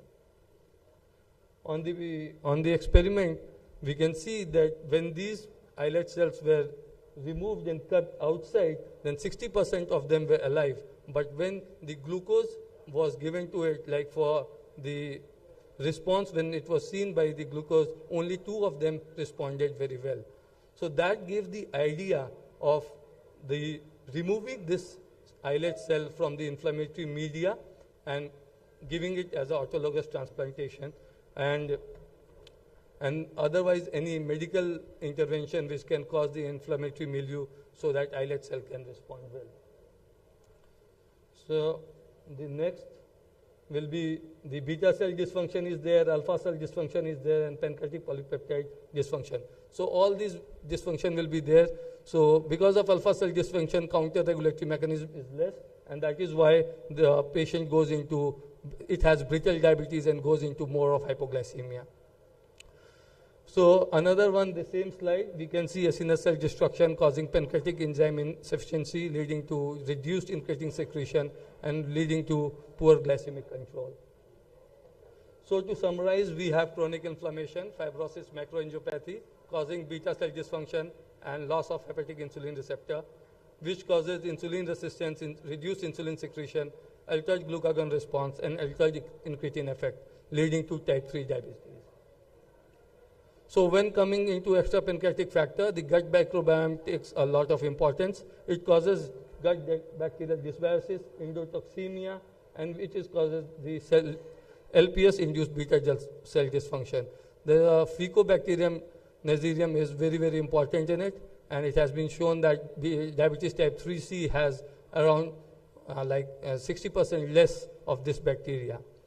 So microbiome and metabolome interaction is there, which causes decreased alanine or positive correlation with alanine and myoinositol, which is related with good bacteria like Bacteroides vulgatus and Rhuminococcus. So good bacteria causes metabolome interaction, and this leads to better glycemic control. And for the genetics, every disease is related, and BAC2 is one of the responsible gene, and mutation over there can cause extrapancreatic factors. So during past decade, we have learned from tropical pancreatitis to all the dysfunction, microbiota, metabolome interaction, and cause of diabetes type 3C.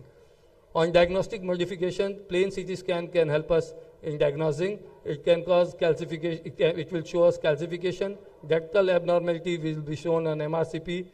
Test for diabetes, and early changes of EUS can be picked up. The only problem with EUS that if we do early in first week and second week, we will see fat strandings and honeycombing, which we might get confused with chronic pan.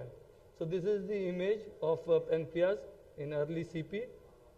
This is the early CP, ERCP showing minimal duct dilatation, and here also the duct dilatation in the EUS. This is established CP, and MRCP showing pseudocyst and MPD dilatation.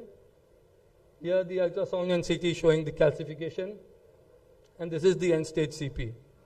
So what are the clinical problems? Clinical problems is pain, diabetes, and steatorrhea. So the disease progresses. In the beginning, pain due to acinar cells. Later on, acinar cells and ducts both get involved. And in last, burnout disease, pain is plus minus. And if there is pain, it is because of the neurogenic pain. So on the treatment, we have to provide adequate analgesics. Pancreatic exocrine enzyme should be supplemented, or antioxidant, endoscopic therapy, and surgery. So this is the paper from AIMS where we gave vitamin C, beta-carotene, vitamin E, and methionine. And if given in proper doses for around 3 to 6 months, we see very, very positive results. So the prescription should be having like a small frequent meal, having 1500 to 2000 kilocalories, de-addiction of the patient, pancreatic enzyme supplementation, proper antioxidant, and analgesic as and when required. Pregabalin for burnout disease can be helpful. Management of chronic pancreatitis is diet, oral hypoglycemic agent, and insulin. I will not go into OHA because endocrinologists and learned physicians are there. So for the exocrine issues, pancreatic enzyme replacement is very, very important. It should be given 10 to 20,000 before every meal. And if the enzyme replacement is there, then many of the patients will come up with, which are previously normal HbA1c, will come up with unmasked diabetes because of better absorption and better digestion. Vitamin D supplement, if proven deficiency, should be considered and could be helpful in osteoporosis. For surgical therapy, if there is no response to medical or endoscopic therapy, then we will have to go for the surgical therapy. Any pancreatic duct which is dilated more than 6 millimeter, then it should be thought of lateral pancreaticojejunostomy. Pancreatic head mass, if it is there, then duodenum preserving pancreatic head resection, that is Burgers or phase procedure, could be taken care of. So if we go as step-up therapy, then in medical therapy, around 50% of the patient with PERT and antioxidant will respond. If there is no response, then endoscopic therapy, it causes a lot of help. But I will suggest, like, we should not be keep on putting stents. Like many times, patients keep on going for the stent replacement. It should not be done. Any patient who is not responding in 6 to 12 months should be offered surgery. And around 15% of the patient who are not getting better can be thought of like total pancreatectomy.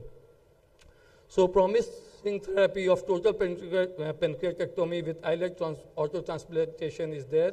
And there is a study from Gujarat which is showing that more and more patients are being picked up for the adenocarcinoma, because as we know now, because of the treatment and the drugs, these patients are living longer, and as they are living longer, they are developing pancreatic cancer. So if they are picked up early, these patients could undergo total pancreatectomy, and islet autotransplantation could be thought of.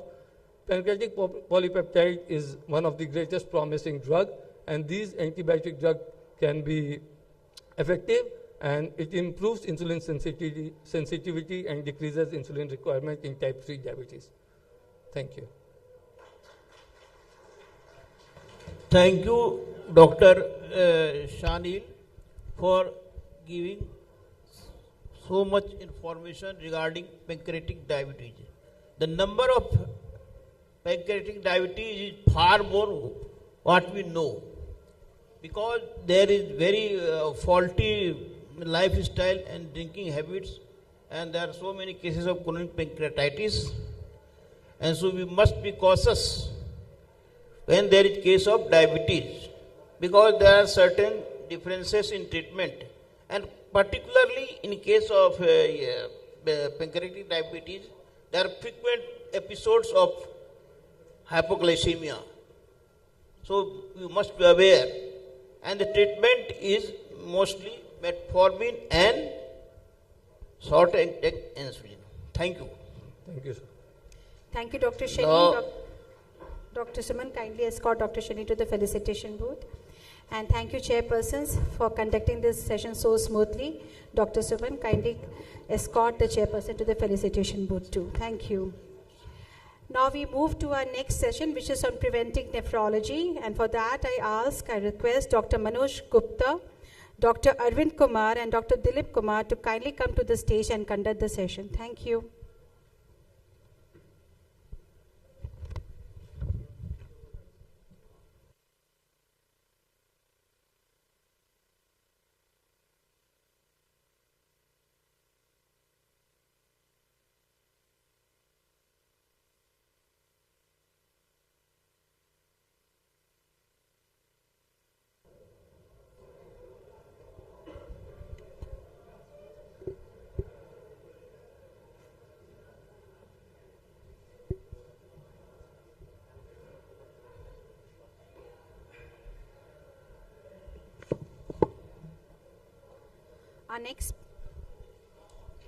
Our next speaker is Dr. Mrityunjay Kumar Singh from Gaya, and he shall be speaking on risk factor evaluation for CKD. Thank you.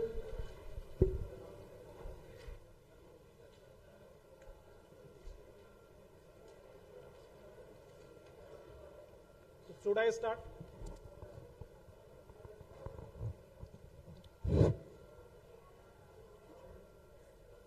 Start. Dr. Mrityunjay Kumar Singh, Gaya. He will talk on prevention, risk factor of the chronic kidney disease. So, good afternoon, good evening to all of you. I am Dr. Mrityunjay Kumar Singh. Here, I want to remember the third CCDSIcon. It is 9th CCDSIcon conference.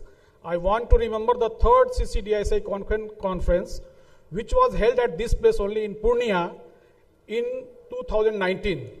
And everything was going well when on the day 2, before the inauguration, a storm has occurred and everything goes ups and down. But I remember the determination of the team CCDSI Purnea under the able leadership of Dr. Deviram sir, that they have managed it very well. So hats off to all of you CCDSI Purnea team. Now we know that this is the theme of this conference is prevention. So I will keep it very simple and I will see that how our thoughts will be implemented in the clinical practice. So, chronic kidney disease, any structural or functional abnormalities which occurs for more than 3 months, which has implication for the health, is labeled as CKD. But only eGFR reduction or proteinuria is not CKD. Many a time you will get a patient with normal eGFR, with normal proteinuria, but he has having CKD, like in ADPKD, where there is a structural abnormality. Patient might have normal eGFR, might have normal proteinuria. Like in many tubuloropathies, where there will be persistent hypokalemia due to tubulopathy, and he will have normal eGFR and normal proteinuria, no proteinuria. So it is not all about the eGFR and proteinuria. So with this, I am moving forward. And why to focus on this topic? Because if you will see the global prevalence, global incidence and global death due to CKD, it has increased manifold. And why we should worry? Because it is occurring in the low and lower middle income countries. And cardiovascular disease risk and premature mortality is quite high with CKD. And CKD care is expensive. About 188 million people experience catastrophic health expenditure annually as a result of kidney disease across low middle income countries, the greatest of any disease group. Now, CKD is a silent disease, and by the time we diagnose it, it becomes advanced CKD. And the culprit, we are also the culprit, because there is evidence of low awareness of CKD among the general public and deficiency of knowledge about CKD, including risk factors and guidelines for screening among healthcare professionals as well. So, we should know who should be screened for CKD. Screening for CKD in general population is not recommended. Case finding is generally accepted in those deemed at high risk. So, who should be tested for CKD? Diabetes, hypertension, autoimmune diseases, multi-system diseases like SLE, systemic infection, especially HIV, hepatitis B, hepatitis C. If there is a family history of end-stage renal disease or hereditary kidney disease, if there is an incidental detection of hematuria and proteinuria, if there is an adult gout, children and young people with low birth weight, before imaging procedure with iodine-based or gadolinium-based contrast. Now, patients who are taking these drugs like calcineurin inhibitors or non-steroid anti-inflammatory drugs or lithium, they should also be screened for CKD. The person who have acute kidney injury should be followed up for 3 years because they are more prone to have CKD. And solitary functioning kidney, not due to the kidney donation, should also be screened for CKD.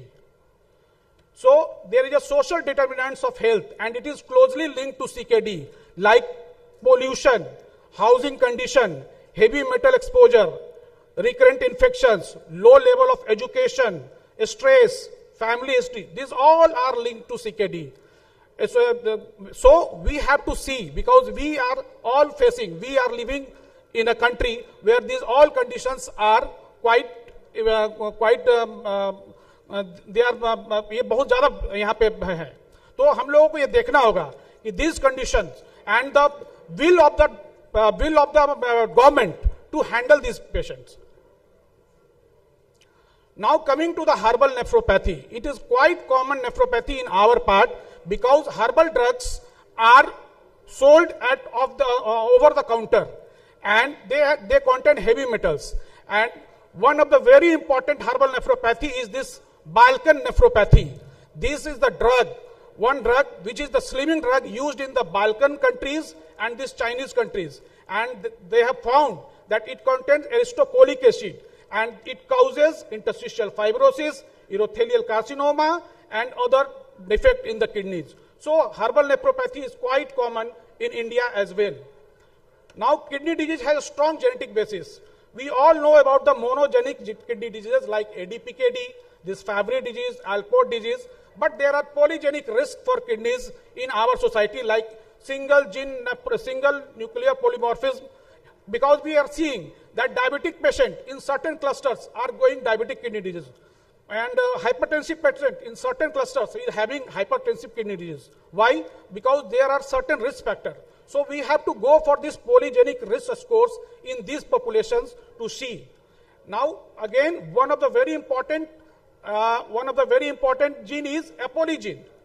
Epoli gene, if it is found in the African population in the genetic variation, because in Africa there is a trypanosomosis.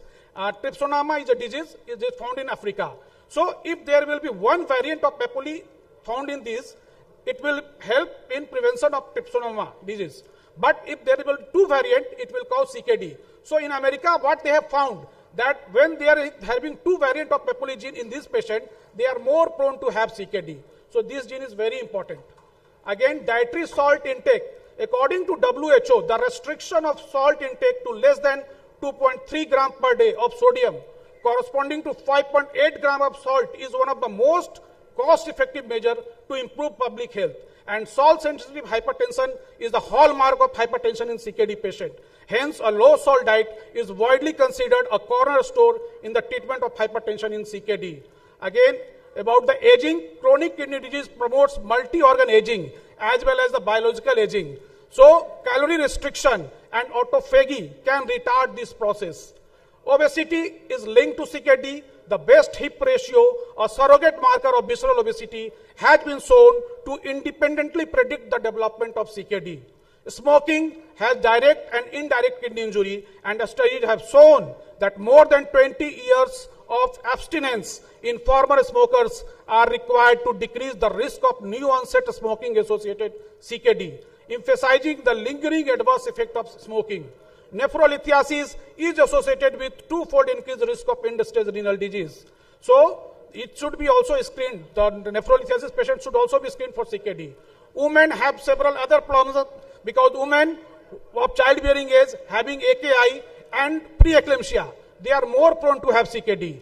Again, autoimmune diseases like SLE and this systemic sclerosis are more commonly occurring in women. So these are the problems which we find in women with CKD.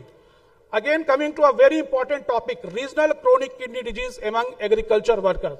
We have seen in our clinic that many laborers who have migrated to the central Indian states of Andhra Pradesh, Odisha and Chhattisgarh, they come to us for simple examination, and we found them to have CKD because they are working in the humid and hot environment, and they drink less water. There is a silica in the groundwater. They take painkillers, and so there is an insidious kidney injury is occurring, and they are having CKD. And if you will go for ultrasound, there will be contracted kidney. And you all are seeing this in your clinic. This is actually found in the laborers who are migrated to these parts. And it has been recognized in India as a nephropathy, Uddanam nephropathy. Now, CKD screening and risk stratification is a dual assessment.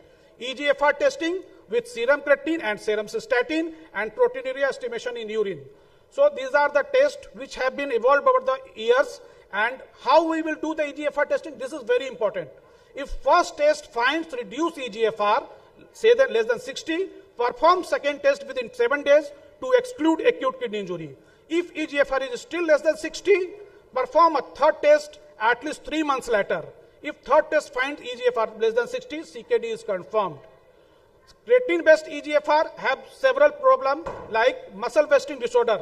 If reduced muscle mass or if there is an increased muscle mass, it will not accurately tell about the EGFR. And in this condition, serum cystatin C will work because serum cystatin C is not hampered by this muscle mass, not hampered by this age, race and sex. So we can use serum cystatin in this patient. Creatine-based EGFR, there is a caution. Advise adult not to eat any meat in the 12 hours before having a blood test for EGFR creatine. Avoid delaying the dispatch of blood sample to ensure that they are received and processed by the laboratory within 12 hours of any puncture. So, serum cystatin EGFR by serum creatine, for case finding, it is excellent. But in a special situation, we have to apply this serum cystatin C. Now coming to the investigation for proteinuria, use urinary albumin creatine ratio rather than protein creatine ratio because the greater sensitivity for low levels of proteinuria. So ACR testing, what we have to do? If first test result shows elevated ACR, perform second test at least 3 months later. If ACR is still elevated, CKD is confirmed. If FCR is not elevated after second test, say, then perform third test as soon as clinically appropriate. If at least 2 out of the 3 ACR tests over at least 3 months shows elevated ACR, CKD is confirmed. So these are the things which we should implement in our clinical practice. Now, with the finding of this GFR and this albuminuria and this the cows, we have this algorithm, we have this this slide where we can have our patient in clinical risk stratification. So G1, G2, G3A, G3B, G4, G5 and A1, A2, A3, and accordingly we can have patient so which will be on the higher risk. Say if kidney if EGFR is less than 15 and if patient is in the A3, then we have to monitor this patient 4 times in a year. So this slide is very important. We should keep this slide in our clinical practice. Small changes makes a big difference because a GFR loss of more than 1 ml per minute per year beginning at the age of 25 can result in end-stage renal disease within a normal lifespan. So if we can do something in this, we can have normal lifespan. So ISN says that chronic kidney disease early identification and intervention is required. CKD is a global burden, no doubt about it. Determined at risk individuals and population, screening and diagnosis of CKD is very important. Measure kidney function with serum cystatin C, if available, accurate staging, measure kidney injury by urinary albumin creatine ratio. Now, once you have diagnosed it, stratify the risk, and then we can have treatment like lifestyle modification, this was smoking cessation, optimize blood pressure control, SGLT2 inhibitor, RAS inhibitor, statin, treat metabolic acidosis, treat underlying cause of CKD, avoid nephrotoxins. These are all the interventions. But first we have to diagnose and stratify the risk of CKD. So thank you very much. Mrityunjay ji for wonderful presentation. Nutshell is that the CKD risk factor is categorized into 2 for modifiable and non-modifiable risk factors. So modifiable risk factors includes hypertension, blood pressure, CVD, diabetes, and smoking, chronic infection, that is, and non-modifiable is age, genetics, family history, ethnicity, low birth weight. So thank you for the wonderful presentation. Thank you, sir. Just to add, sir has mentioned each and everything. Just I would like to say that the childhood CKD is also very common. So if a child is suffering from any kind of recurrent episode of urinary tract infection, I would request that you should also do a ultrasound or routine urine test, and then kidney function test is must.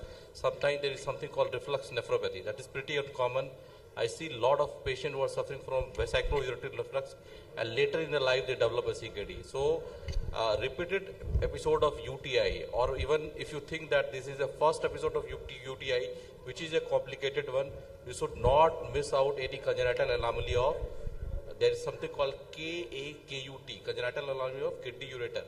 So you should not miss out, so you should investigate thoroughly. Thank you, sir. Thank you. Thank you so much for the presentation, and thank you so much all the chairpersons for conducting this session so smoothly. This brings an end of day one of this conference. I'm sure all who have spoken, all who have listened, must have benefited a lot from the exchange of knowledge. Dear faculty members and delegates, it is an honor to invite you all to a formal dinner at Mayfair Resort and Hotel. The gathering will be an opportunity to share meaningful conversation and express our appreciation for your presence. We are looking forward to an engaging event. A word from Dr. D. Ram sir. House, could you please pay attention? I have come to say nothing but the wonderful presentation you will all agree with Dr. Raki Prasad and Dr. Suman and Dr. Vijay. You will all agree that it couldn't be anything better than this. Better, God bless you.